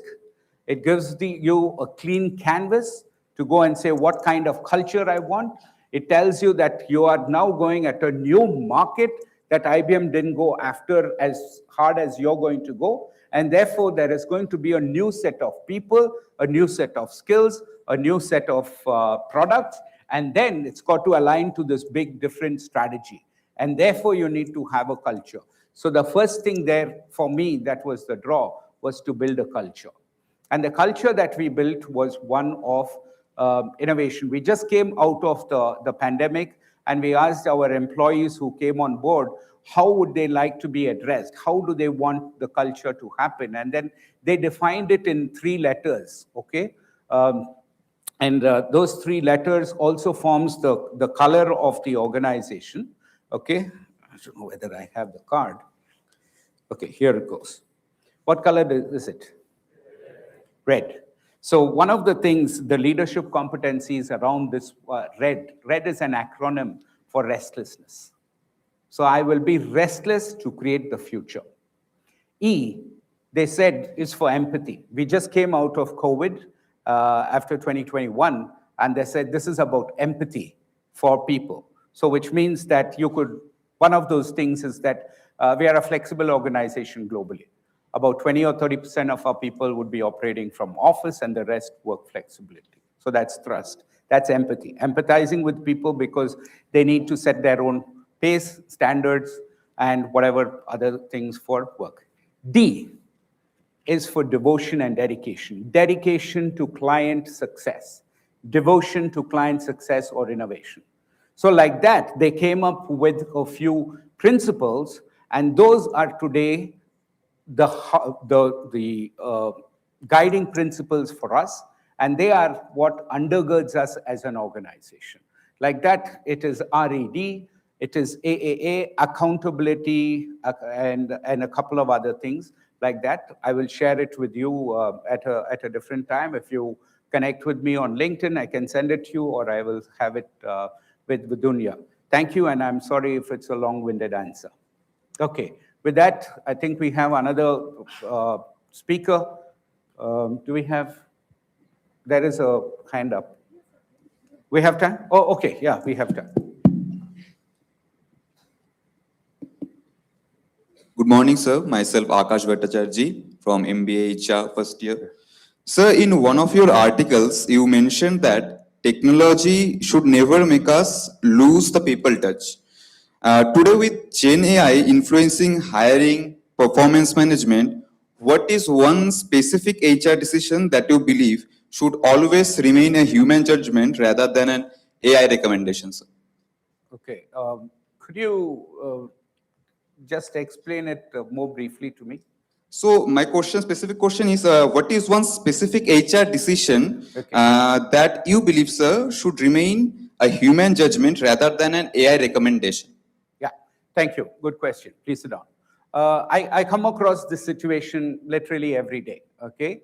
And it's usually a human judgment. For example, let's take, we are hiring from a place which is, let's say, very far, okay?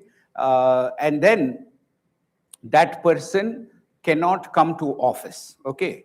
Now, let's say, okay, let's put the scenario here. I have a hiring manager, okay? Let's say he is in a place, Pondicherry, okay?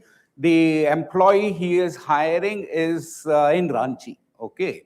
And then that employee in Ranchi is having some disability issue, okay? So he is unable to come in, all right? Now, how are you going to make this judgment? Is AI going to help you with that judgment, or is it going to be an empathy-based judgment where the manager will say, hey, look, fine, you are immobile. Can you come on certain days, or can we work out a plan for you to work from the scenario that you're in? Okay.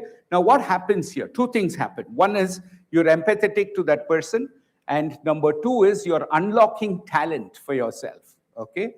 So, to me, that's not an AI decision. That is clearly a human decision. I hope that answers your question. Thank you. Okay. Have a great day.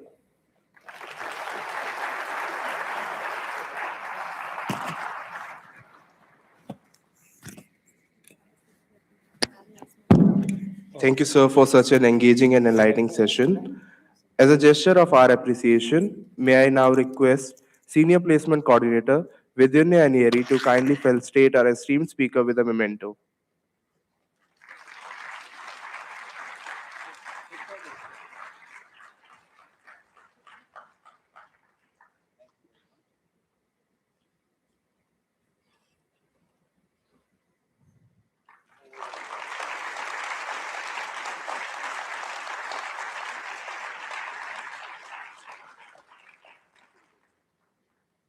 Ladies and gentlemen, another well-deserved round of applause for Mr. Augustus Azariah. Thank you, sir.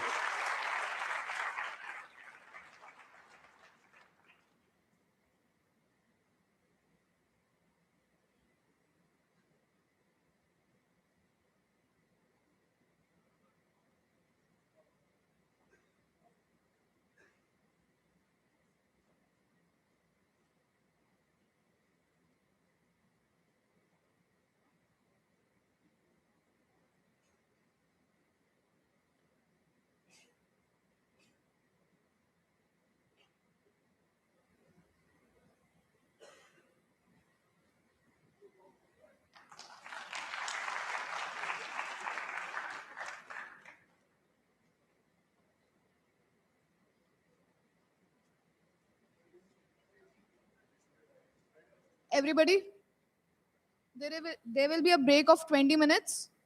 You guys are not allowed outside of auditorium. Late entry will be marked outside of the 20 minutes.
हाँ बोल क्या बोल रहा है मेरा किया हाँ हाँ प्रेस किया हाँ प्रेस एंड होल्ड हुई है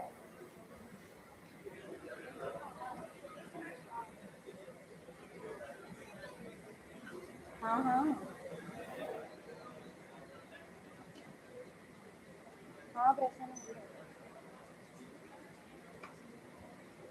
हाँ प्रेस एंड होल्ड है भैया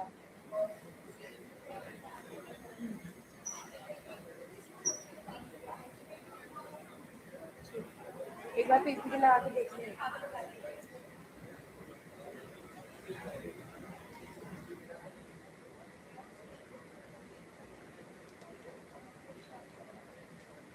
अरे हटी गई सब लास्ट पेज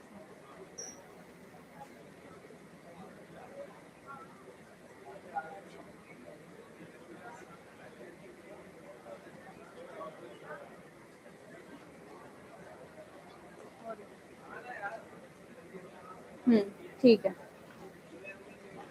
हाँ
आवाज आवाज कम ऐसे दिख नहीं रहा पता नहीं क्यों।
माइक नहीं दिखेगा.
It is now my privilege to invite our next distinguished speaker, Mr. Saurabh Gangrade, the Director and Head of India Compliance at Franklin Templeton, a financial risk manager and an associate member of the Institute of Company Secretaries of India.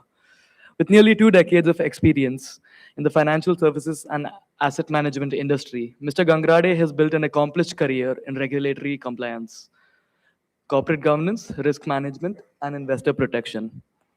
Prior to joining Franklin Templeton, he held key compliance and corporate governance roles and with leading financial institutions, including ICICI Prudential and Reliance Capital Asset Management. At Franklin Templeton, he serves as the Director and Head of India Compliance, overseeing regulatory compliance and internal audit for the mutual fund business. He also serves as the Compliance Officer for the Portfolio Management Services business, playing a pivotal role in strengthening governance frameworks, managing regulatory oversight, and promoting a strong sense of culture compliance. We are truly honored to have Mr. Gangrade with us today and eagerly looking forward to learning from his rich experience and valuable insights. Ladies and gentlemen, please join me in welcoming Mr. Saurabh Gangrade. Sir, we are honored to have you with us.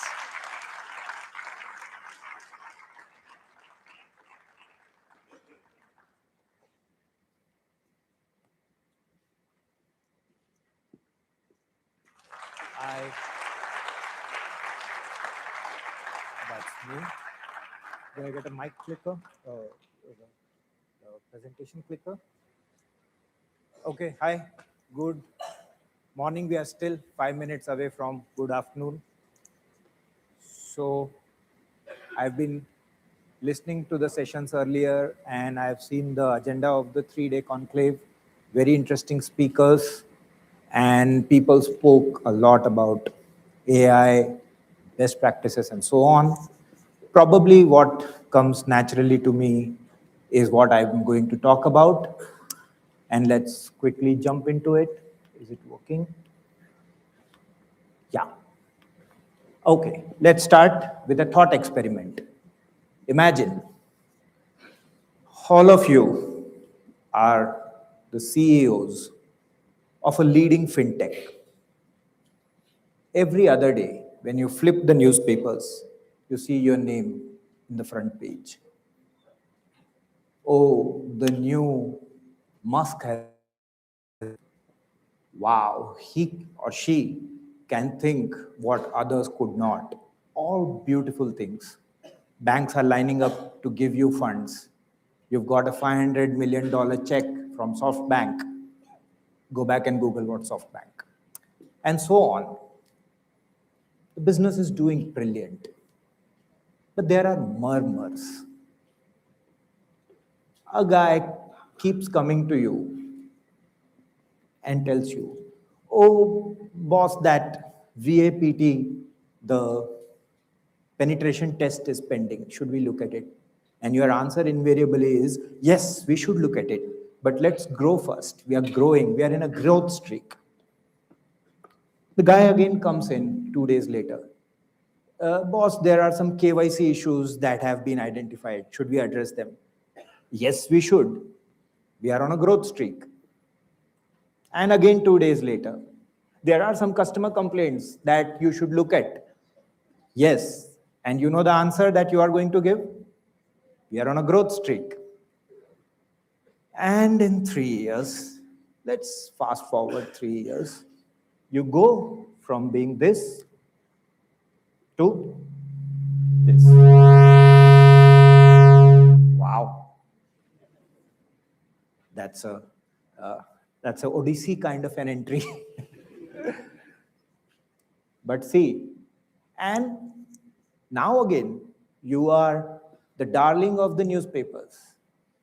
But the headlines have changed. Rash and crash. Probably ran too fast. Did not realize the importance of a few things. And so let us see. What failed?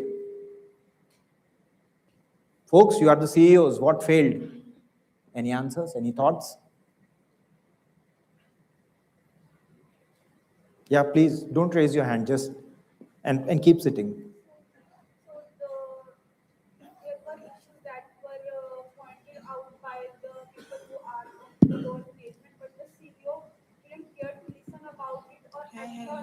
It was not a single act, the compounding effect runs on it, and then it creates the mountain tip that the CEO was not able to see coming.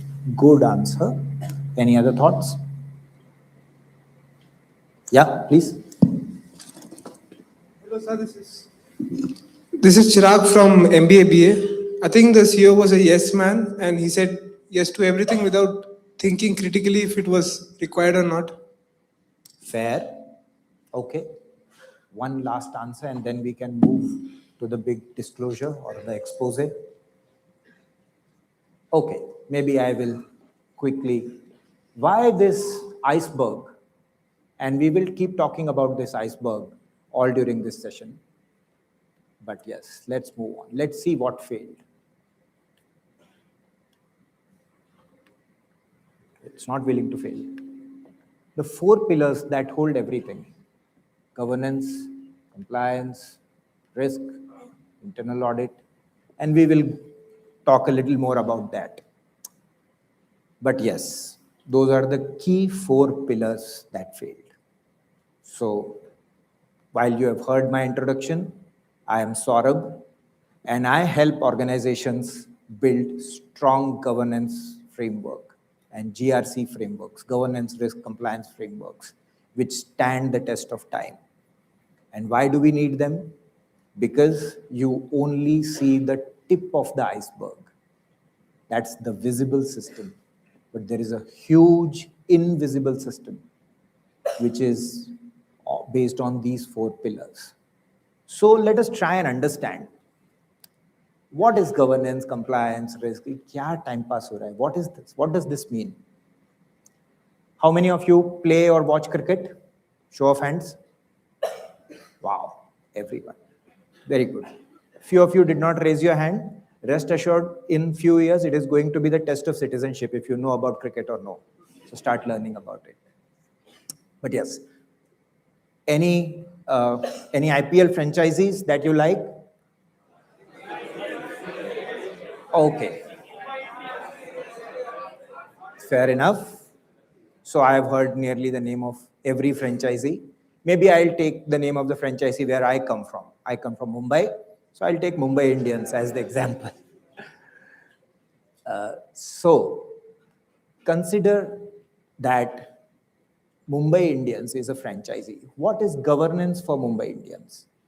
The people who take the decisions and who ultimately are responsible or accountable for those decisions are the people who are considered to be the governing body or governance, who bring in governance to the organization. So the franchise owner, the Ambanis, captain, coach, the finance director,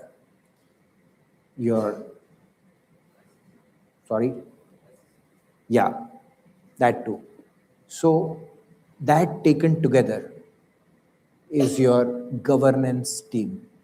Governance team is the one who really brings in the capital and decides the direction, but also takes the responsibility of the outcome. Then let's move on to compliance. And so what is compliance? All of you must have watched The Three Idiots. And what is machine? Pen ki nib se, pant ki zip tak, sab kuch machine hai. Similarly, everything that you see around you has some tone or shade of compliance, including in cricket, the width of the bat. It cannot be beyond a certain width and cannot be less than a certain width. That's compliance. Height of the wicket, compliance hai. The length of the strip on which cricket is played, it's compliance.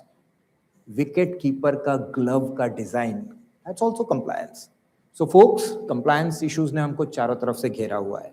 That means everything that we do in our day-to-day life, in finance, in business, in tech, in whichever walk of life you go, has to follow a certain rule. And the team in an organization that helps you follow those rules is the compliance team. They don't do it themselves. It is all you who are going to do it. But that's the reason why we need a compliance team. Because if you do not know what to do, obviously you will take calls and may land up where you don't want to land. Moving on, risk. Risk hai to isk hai. But actually, that's the true sense of the term risk. We are all in the business of taking risks. Like I come from a financial services background. My company manages close to $13-14 billion in India and more than 1.7 trillion globally. That's Franklin Templeton. And we are in the business of taking risks to earn better outcomes for our clients. And when I say risk means the activity of trying to identify what could go wrong tomorrow, which has not gone wrong today. Today, your batsman is in real good shape, but she or he may lose form tomorrow. She may meet an injury. Your batsman went to Hyderabad for playing against Sunrisers Hyderabad and had too much biryani to eat. Cannot bat the next day. That's a risk. And that is where, now there is no law or rule which tells how much biryani can you eat. But then there comes the role of the risk manager. And you as leaders, as participants in whichever organization you work, will keep listening these terms. So let's try and decipher them today. So risk means trying to identify what may go wrong tomorrow, but has not gone wrong today. And that's a very interesting field. And then last but not the least comes internal audit on this slide. What do they do? You all must be wondering that, oh, audit means an external guy coming in and auditing you. No. In fact, nearly every large or medium-sized organization has an internal audit team. They are the internal guys who give assurance to these folks in governance that everything is moving on fine. So if I, as a captain, decide to buy a player for 20 crores of rupees, fair enough, you get a sign-off from governance, you can do it. Or buy a kit for 5 lakh rupees, fair enough, you can buy it. But when it comes to audit, Boss, can you show me the evidence? Just give me the bank entry. Just show me the voucher. Just show me the bill. And there's a term for it. Trust, but verify. And I was having a very interesting conversation with some of you earlier, just outside in the guest room, around what do the organizations need and what do they do when they are faced with challenges. So certainly governance, compliance, risk, internal audit, they all help. But one another key ingredient is this, ethics. हम गरीब हैं और गद्दार नहीं. That means behaving in an ethical manner when no one else is watching. I was just now talking to Mr. Azari, who was a previous speaker, and he gave a very good example of how ethics, core values, culture define the organizations and make them from good to great organizations. So the story is that in IBM, they sold a product of facial recognition to a certain client. But later on, they found that that client was using it for racial profiling. IBM pulled the plug. It meant losing millions of dollars. But that is what ethics does to you. You will follow the rule that is written, that's compliance. You will produce the evidence whenever needed, that's internal audit. You will have a strong governing body to decide what's best for the stakeholders, shareholders, markets. You will have a strong risk program to know or identify what could go wrong tomorrow. But ethics comes from your conscience. And which is why we see a lot of organizations who have grown really big and are doing brilliantly well are very strong on this parameter. Even if we will not have a lot of money, even if we'll stay poor, but we will not be dishonest. And that's the next key thing that we all need to be aware of when it comes to organizational excellence. That's the key topic of today, AI and organizational excellence, while I would flip it around and say organizational excellence in the world of AI. Let us see. We'll proceed and we'll talk about AI as well. But first, let's spend a few more minutes on what happens when governance fails. So we spoke about it. I gave you a hypothetical example. You all felt really good about being a CEO, a good CEO, and then a failed CEO. Here are a few examples of what happened to organizations when they failed on the governance, risk, compliance, ethics framework. There are a few names here, Barings Bank, LTCM, Lehman. A quick reminder in math, when I say $1 million, that means 10 crores of rupees. When I say $1 billion, that's 10,000 crores of rupees. And you can see here, a few folks, like the Volkswagen at the end of the slide, spent $30 billion in penalties. So go back, do some research, very good case studies. I will walk you through only two of them, given that I am holding you back from your lunch. I will not bore you with more gyan on that. But let's see this example. This is a classic failure of organizational structures. There was this bank called Barings Bank. It was a 230-year-plus old bank, oldest bank at that point of UK. It was a lender to the government. It has seen multiple wars in its lifetime and was one of the best considered banks in the world. What happened? They set up a new shop or a new business in Asia Pacific and appointed this bright, brilliant guy, Nick Leeson. His name will keep coming back in your finance lectures multiple times. So I'm giving you a preview of what might come. Nick Leeson, smart chap, really, really sharp, made the chief trader. Where did they fail? He's a smart guy, given the best job. They gave him unfettered authority. He was booking his own trades, and then he was reconciling them, and then he was recording them. And so, with his brilliant mind, he decided that trades that are losing money, I will park them somewhere away in a suspense account. Nobody will know ever. And when they start making money, I will bring them back to the mean book. World does not work on that pretext. They started losing, and one fine day, when there were enough and more margin calls, they could not pay off. They realized, oh, Nick has been kind of hiding away some loss-making trades all through the books, and which is when a bank like Barings Bank failed. It got sold to ING for £1. £1, that means what? $1.2, probably 70 or 80 rupees, or maybe less. It's 1990s. I was still going to the school then. But this is what happens. Let's quickly jump into another quick example. You might say, oh, but Nick Leeson was a young guy, given too much authority, this, that. They could have appointed a senior professional who may have acted with much more responsibility. Here, we are talking about long-term capital markets. Is one of the best models that people could have thought up to that point in time. This is again 1990s. It seems when I was going to school, people are doing a lot of frauds. So 1995, imagine you are in 1995, you have got a merry bunch of smart professionals. Two of them are Nobel laureates. I don't know how many of you have a finance background or have chosen finance as your specialization. You will keep listening to this formula about option price valuation called Black-Scholes and Merton model formula.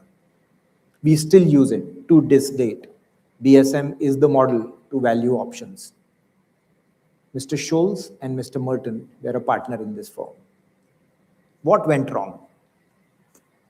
They had a very simple strategy. They chose two sets of bonds. Say they chose French bond. And when I say French bond, that means French government bond. Maybe I can simplify it further by saying that, okay, if I buy rice at 10 rupees a kg in this region in Ranchi and Jamshedpur, it can be sold for 12 rupees. This is an arbitrage. Ultimately, the prices of both the places will converge. So same way, I buy bonds of French government, which were trading, say, at $100, and another bond of German government was trading at $102. There's a $2 difference. I buy a bond of French bank because that's cheap, and I sell in the market. So it's derivative market. I sell, I get $2, but once they start converging, I will make close to $1 on this trade. Now you might ask, for a big deal, $1 profit, but then you have the leverage. And you can see here, at its peak, they kept on borrowing more and more money. Banks used to line up in front of LTCM's offices to lend them money. That, boss, take my money and deploy it, and I'm sure you are going to make lot and lots of money. And this is easy money. People felt that it's risk-free. My friend, nothing is risk-free in this world. Getting up from your bed and starting to brush your teeth, that also is not risk-free. So leave alone strategies which could build billions of dollars. But at its peak, it had 25 to 30 times leverage. That means I bring in $1 of equity and $30 I had borrowed, 1:30. And you see the numbers there, $125 billion. I'll leave the math to you, 10,000 crores for each $1 billion. Russia in 1997, so this was doing very well, absolutely fine, spick and span. People felt that we have got two Nobel laureates who can't do a math incorrectly. Everything is super fine. Let's keep pushing in more and more and more money into the strategy. 1997, it's unrelated. Russia decided to default. Because of that, the global markets went in a tizzy. Something happens somewhere else, it's the butterfly effect. Something happens somewhere else, has an impact 20,000 kilometers away. The entire market went in a tizzy and their models started to lose money. Again, as you can see on the slide, $3.6 billion. was lost by the banks then in 1990s. Why? People failed to test that the models had a possibility of failing when something unrelated could also happen.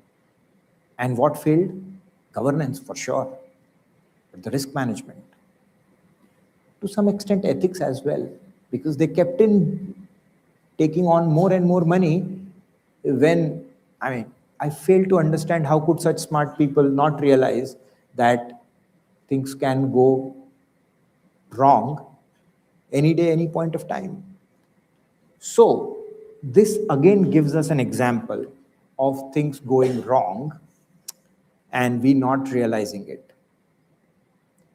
Now that we have understood what's governance, risk, compliance, ethics, and when they go wrong, the sky all of a sudden starts come down crashing. Let me jump into another quick thought experiment. All of you can see it's a Ferrari car. I give you the keys of this car. Who all would want to take it? Many of you. Very good. Good. Aspirational people. Very nice. Now comes the conditions. The car does not have a steering. It has the best quality, most powerful engine. It does not have a steering. On top of it, it does not even have a brake. Who would want to take it? Good. God bless you all. I'm sure you are thinking that I'll earn the arbitrage by taking the engine and selling it in the market. That thing did not work for even Nobel laureates. So anyway, jokes apart. Good. Right decision. Most of you made the right decision of not driving a car because engines do not decide the direction of travel. Leaders like you decide. And in such scenario, today we are seeing AI is the new engine that is driving or that is made available.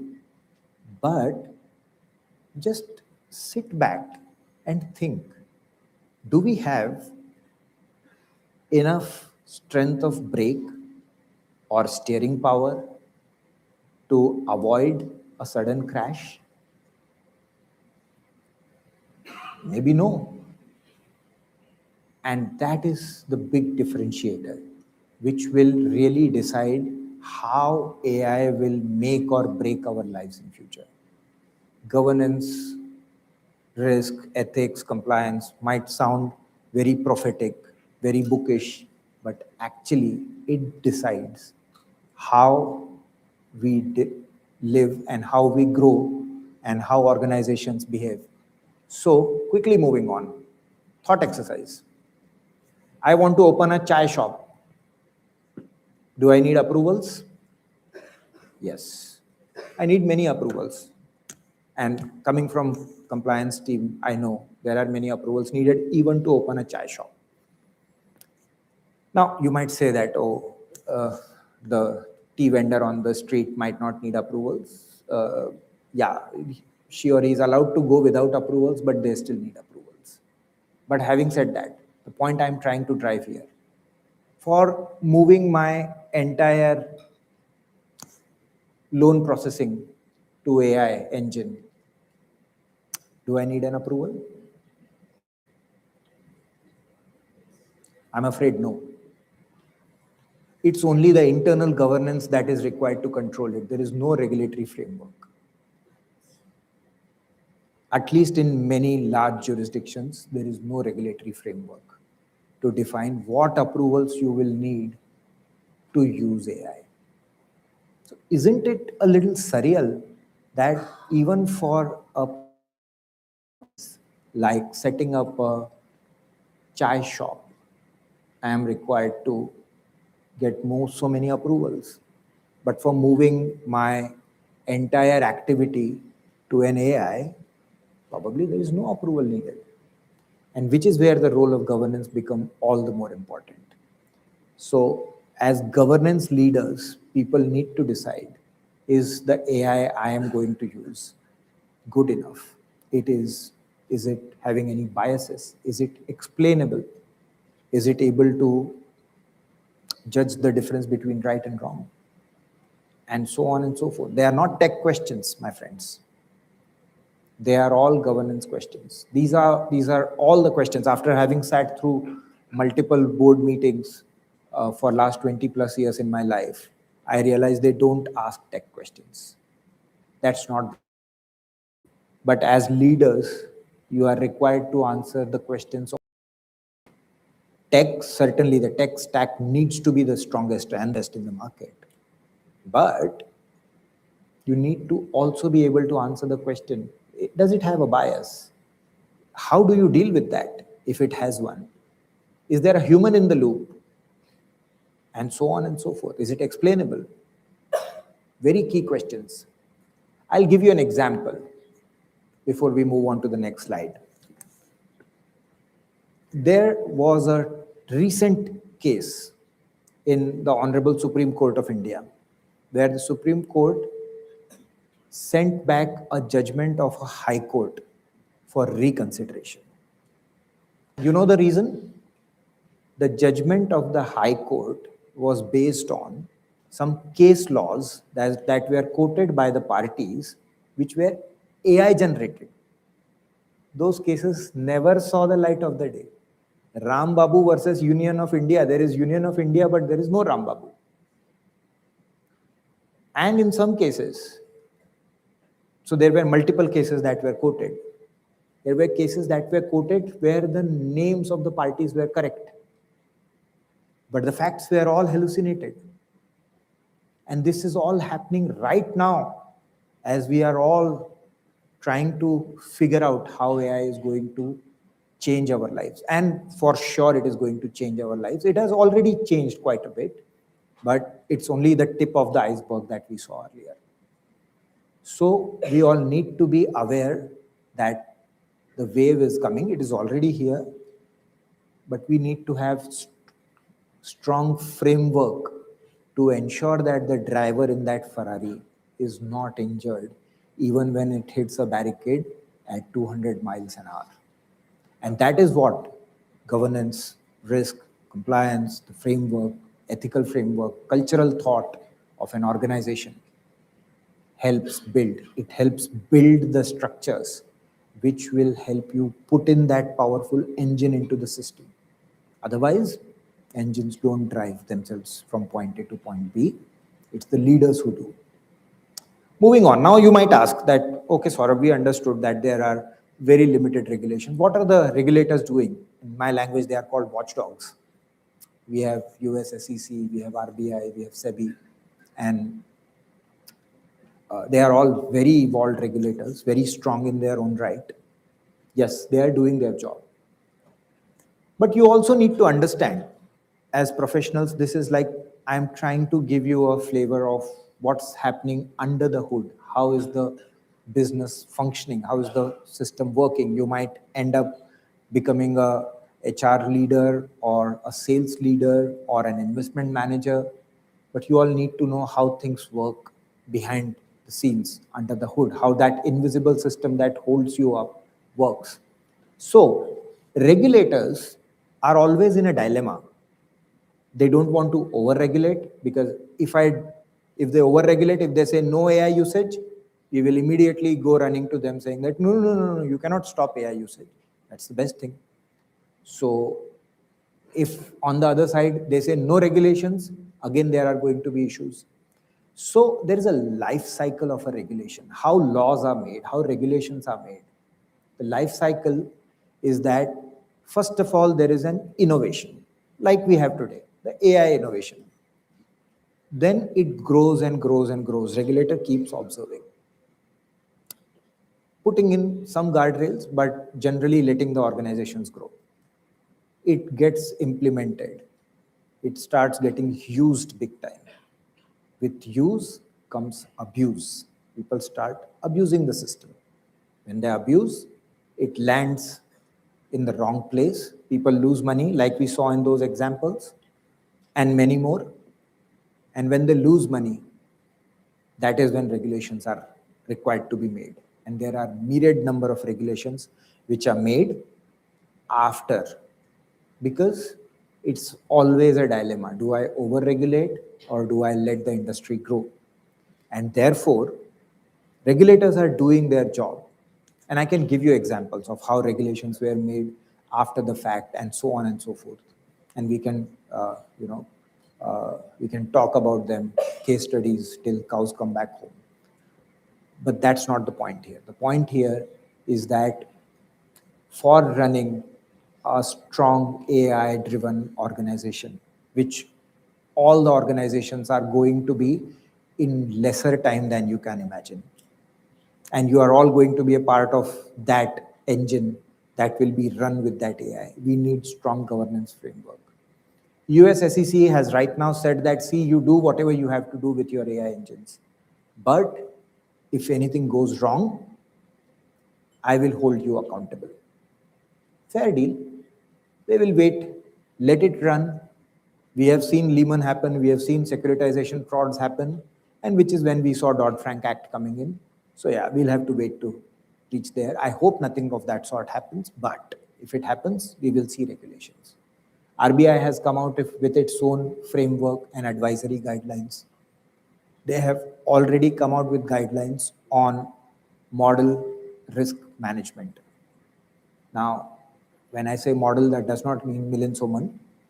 I mean the model that runs on your data stack to come out and generate and give results, which you will use to either build businesses, sell more product, or design new products. So model management. And banking world, model management is a very important thing, because once you have tested the model, once you have moved it and it is in production, whatever comes out of that model is nearly considered true, which is what happened in LTCM case.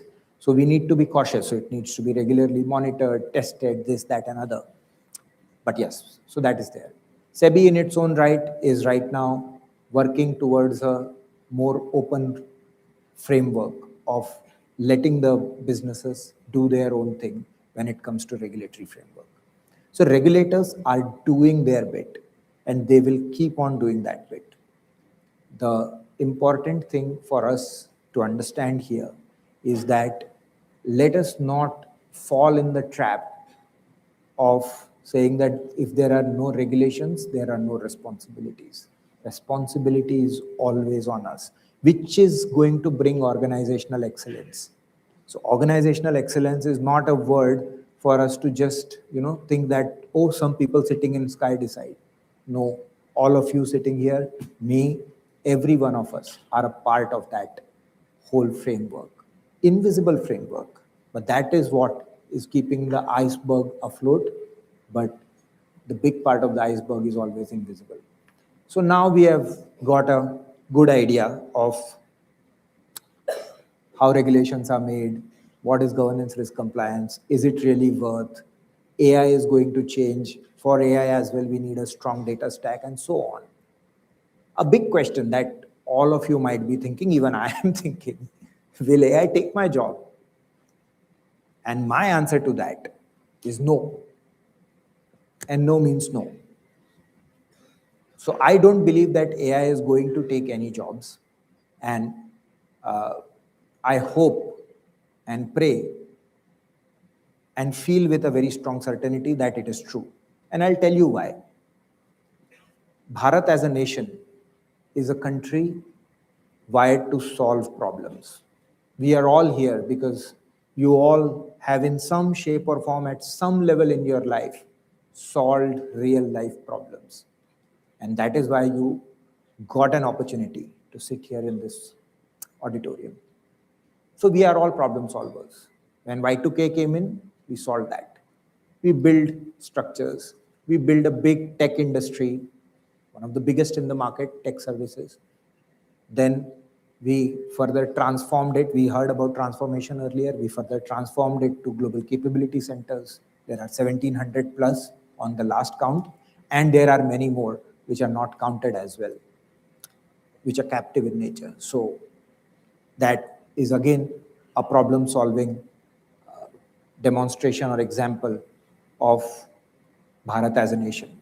So I don't think AI in any shape or form is going to take away jobs of people who are enterprising, who are willing to learn, and who are willing to grow.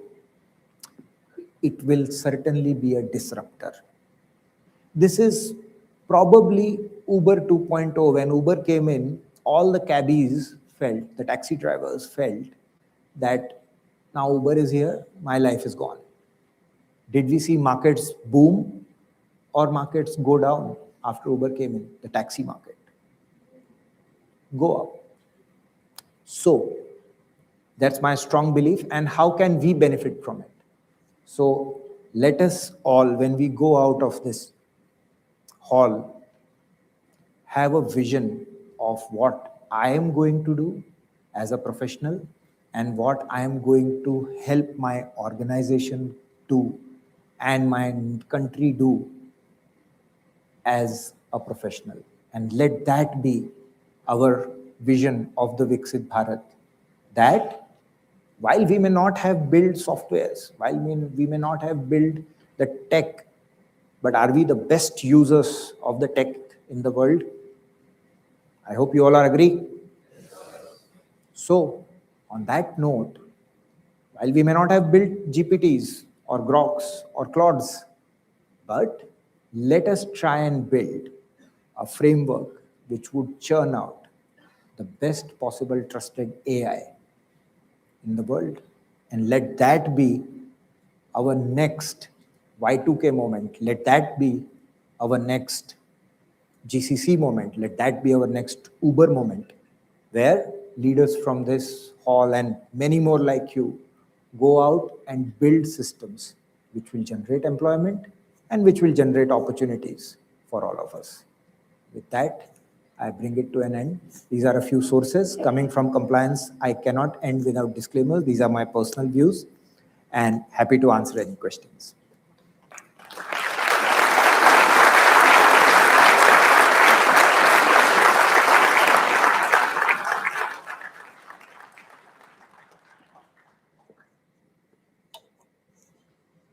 Questions?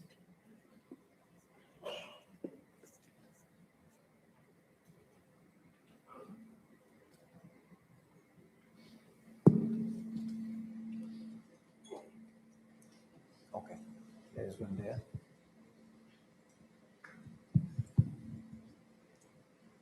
Good afternoon, sir. I am Khushi from MBA batch. I had a question in correlation to, if we were to stress test an asset management firm in the current scenario against conditions like AI, geopolitics, or cyber attacks, or another liquidity risks, these macroeconomic concepts impact markets quite a bit. So, where do you think in today's situation we end up underpricing the risks for the firms? Very good and very interesting technical question. Thank you for asking. So the question is, are we underpricing the risk? And as a good risk manager, I will always say yes and no. Yes, the risks are a perception. So what might look risky to me might look very lucrative to you. But having said that, there is certainly a possibility of underpricing the risk, and geopolitical risk is something which is uncontrollable as well, because risks, as you all know, are some risks are controllable, some are uncontrollable. So if a certain person sitting in White House decides that I have to do something tomorrow, that's an uncontrollable risk for us.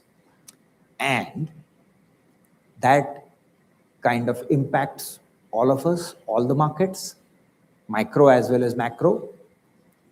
And are we underpricing the risks? Yes, in some pockets. Is there a way to stress test it? That's the second question. Yes, there are models. And with AI, we are able to build brilliant models. But again, a model is as strong as the intelligence of the creator. AI is a very smart assistant. Otherwise, if you will use it without applying your intelligence, you will end up in the Supreme Court and will be thrown out, like that case. So there is a need for being judicious about risk, But yes, there is always a possibility of underpricing the risk. Thank you so much, sir. You're welcome.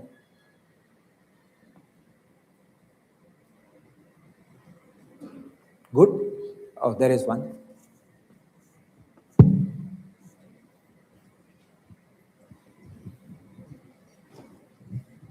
Good afternoon, sir. My name is Jit from MBA. So I have a question that recent times we are multiple times seeing that there is a algo trading in case of stock market, and for a retail trader, it's a problematic because we don't have the access of this algo trading. So as a regulator or SEBI, should they ban the entire algo trading or how to regulate this thing? Good question and lands directly in my area of expertise. So, as I said earlier, the regulator is not here to stop you from doing legitimate business. Algo trading, for all of you who are not aware, algo trading is a model-based algorithmic trading where you decide on what would happen to the portfolio if a certain thing happens. So if the GDP goes by so and so number, if IPP numbers come out in this way, inflation goes there, this, that, and other, the model will directly buy or sell stocks. And there is always a risk to this. And there are people who have a lot of computing power who are running these models. So first of all, I would dissuade any retail trader from even trying algo trading. Now, simple algo trading that if market goes above a certain number, sell my stock. If market goes below a certain number, buy my stock. That's simple. Okay. But more complicated algorithms are beyond, I'm not saying beyond our intelligence level, but beyond our computing power. So regulator has built in guardrails around it to answer your question. That if you are using algo trades, your algorithms should first be submitted to the stock exchange. They need to be tested. You need to provide the test results. You need to explain. And if the exchanges believe that, yeah, they are not going to disrupt the market in a big way, and they are actually performing some ethical, otherwise allowable transaction in a more automated manner, they are allowed. And if somebody tries to, kind of pull a fast one, the regulator always comes back and saddles them with a penalty. But stopping everything is like tomorrow saying that, oh, you can't use AI. But that's not really a good thing for a regulator to do. Thank you, sir. You're welcome. What folks only on the upper floor people have questions? Was I so perfect here? Okay, there is one. We'll come to you. There are two others who have questions there. Good afternoon, sir. Sir, my name is Rohit Kamra, MBA first year. So as you work in the finance and asset management field, so what I believe that AI would be the next growth trigger for the next upcoming years. And the major tools that we use today in our everyday day-to-day tasks are all based out of India, and the countries like US, China, and Taiwan also play a very crucial role in AI for the chips. And they have created immense wealth for the investors who have invested in these countries. As we come to India post-COVID, we have given a handsome return because of Make in India initiative and the GST rate cut. But these things, they are all fading. So what, according to you, would be the next growth trigger for India, as FIS, they are also pulling out their money back. So when they will come back in India? That's a very loaded question and probably should have been asked to a fund manager, but I will try my best. The question is, why are FIIs pulling back money and when will they come back, and what should India do to bring them in? So the simple answer to that is that FIIs are pulling money out of India because FIIs are investors. And as an investor, they have an affinity only to one thing. What that should be? Returns. So if any market, they put money wherever the markets give them handsome returns. Right now, there are some other markets. And if you see 20 years, and you can just give a simple prompt to any of the AI engines that you are using and ask it to compare 3 markets over a 30-year period of time, there is no single market which would have outperformed across 30 years. So it is always moving and it's cyclical. Like, I'll give you my example. 2003-4, when I graduated out and minted as a fresh company secretary, the market BSE Sensex was at 4,000 or even less. Today it is at 75, 80,000 or thereabouts. So markets move. We got a handsome return in the last 3-4 years. They will again turn, and FIIs only go where they see returns. Yeah, what could build more? We should not, get our eyes off from the core requirements of an economy: manufacturing, service, more growth, and that will keep bringing in FIIs when the markets turn. And it is good in a way, if you ask me. Markets need to cool off as well. You can't overrun or overheat the engine, because if you overheat, they'll then fall down in a big crash. We don't want that. It's good in a way that markets are slowing down, they are breathing, and we will see another burst in a few years' time. Sir, what according to you would be the next growth trigger for India for the sectors, if you want to specify some names? Growth trigger, I see AI as a big growth multiplier for India. And why I say India, because again, we have a huge demographic dividend. And in my experience, and tech folks on the panel are going to answer it in a much more technical and grounded manner. But in my limited understanding, agents don't work and will not work at their own. While there is a lot of gyan and gas going on around that agents will take away our jobs for every employee there. Agents are ultimately agents. There is a reason why they are called agents. They are not going to be able to do everything that a human being is able to do. And so you are all, or every one of us, is required to be a better principal to that agent, a better controller of that agent. Yes, and this will further magnify the growth, because with AI we can do 5x of what we are doing today. So I think that's a very timely concept and topic of the conclave, because AI and governance excellence brought together can really make the markets move. Thank you so much, sir. You're welcome. Good question. There's one last on the upper floor, and then we can take a few from the... I hope I'm doing good on the time. I don't want to... Good afternoon, sir. My name is Sharan Kadakia from MBA first year. I had 2 questions. Should I ask them together or one by one? Please, whatever works for you. Okay. If I So my forget, first I'll question is, what education or background did you have that pulled you towards compliance, and were there any identifiable traits early on? Okay, good question, and makes me think. So I'm a company secretary by profession, and then I'm a FRM charter holder, which is a kind of gold standard in risk management. And why I kind of got interested towards compliance. So when I started off my career, obviously I started off with whatever job was available then. 2003-4, no good jobs were available. So I started off as a bank clerk in 2002. Then I did not like that job any which way, and I decided that, okay, I'll take a risk, but calculated risk. And I left my job and went on to try my hand in the profession that I am today. And I really found an affinity, and the key trait that I feel I held in that time, and I still try to hold, is try to be able to learn new things each day. And as regulations keep evolving, just last year SEBI issued 300 plus new regulations or circulars. And so if you are able to read, understand, decipher, and make it simple and understandable for the business, because ultimately we are all a part of the big business. So if business grows, we grow. So if you are having those kind of traits, certainly compliance, risk are a very good area of expertise where you can grow. And my second question is, in your firm, are you the one who is legally liable in case of any compliance issue or court proceedings?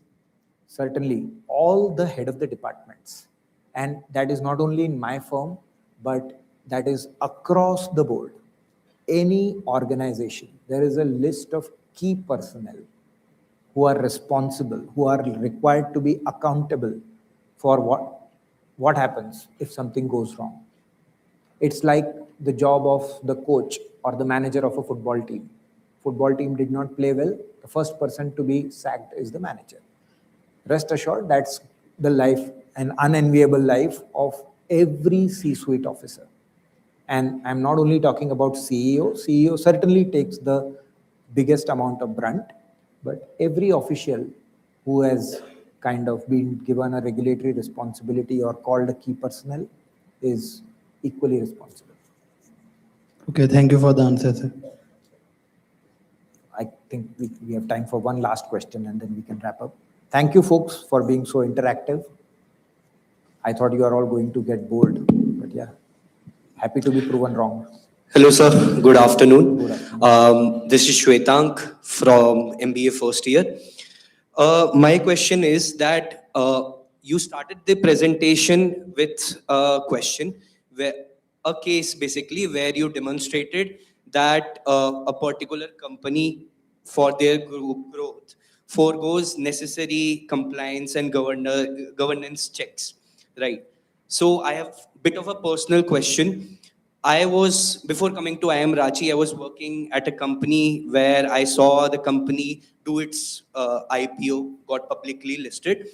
And I had different experience before getting publicly listed and after the company got publicly listed. Before, certain processes could get done using an email, and after the company got publicly listed, there were CRMs involved, there were multiple checks. So what I felt was, as the company grew, a lot of governance got involved, and small processes that could happen or continue to happen on email just got unnecessarily complicated. So how can actually companies who are growing make sure that the processes still stay simple as they grow? An interesting point and analogy that you make. Yeah. What changed? Let me ask you, what changed pre-listing and post-listing? What big thing happened between the two? I mean, so from the company's perspective, yes, that what happened? I personally had seen was like we used to file for reimbursements after a client trip, and we used to mail all our spendings on an email, and it would get reimbursed. After the IPO, we would be grilled about every transaction that we made. There was a particular budget that we had to spend on. So, okay, what I was referring to is that pre-IPO, it was the money of the shareholder. And who was the shareholder? Effectively the owner of the company. Post-IPO, you took money from public. And that's why it is called public offer. So moms and pops, people like you and me who save money each month out of our salaries, have invested, have decided to trust in that company.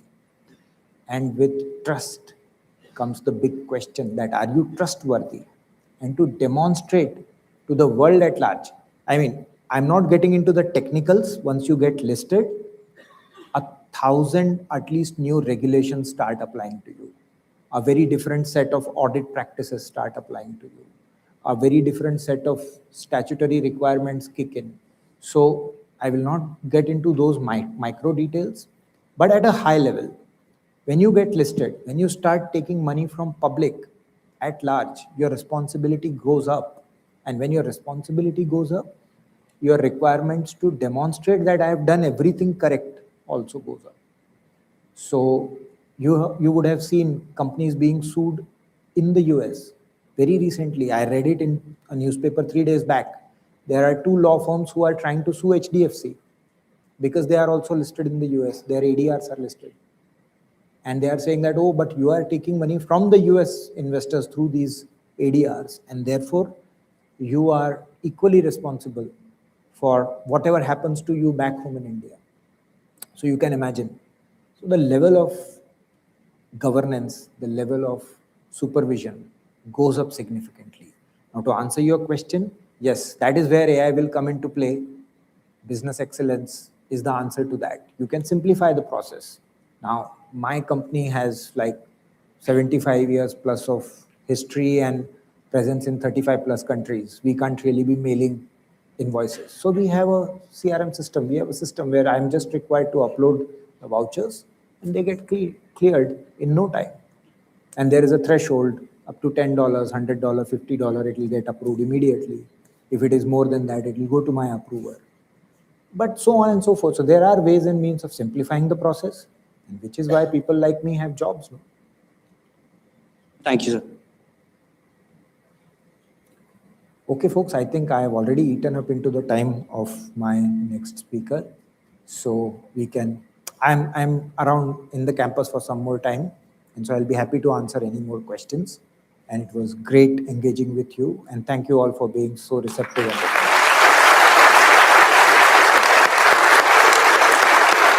Thank you, sir, for interacting with us. May I now request Senior Placement Coordinator Vidhunya Aniyeri to kindly come forward and honor our esteemed speaker with a memento as a token of our appreciation. Thank you, Vidhunya. Pleasure.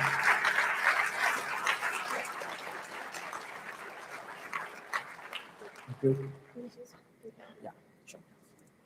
Thank you all. See you around.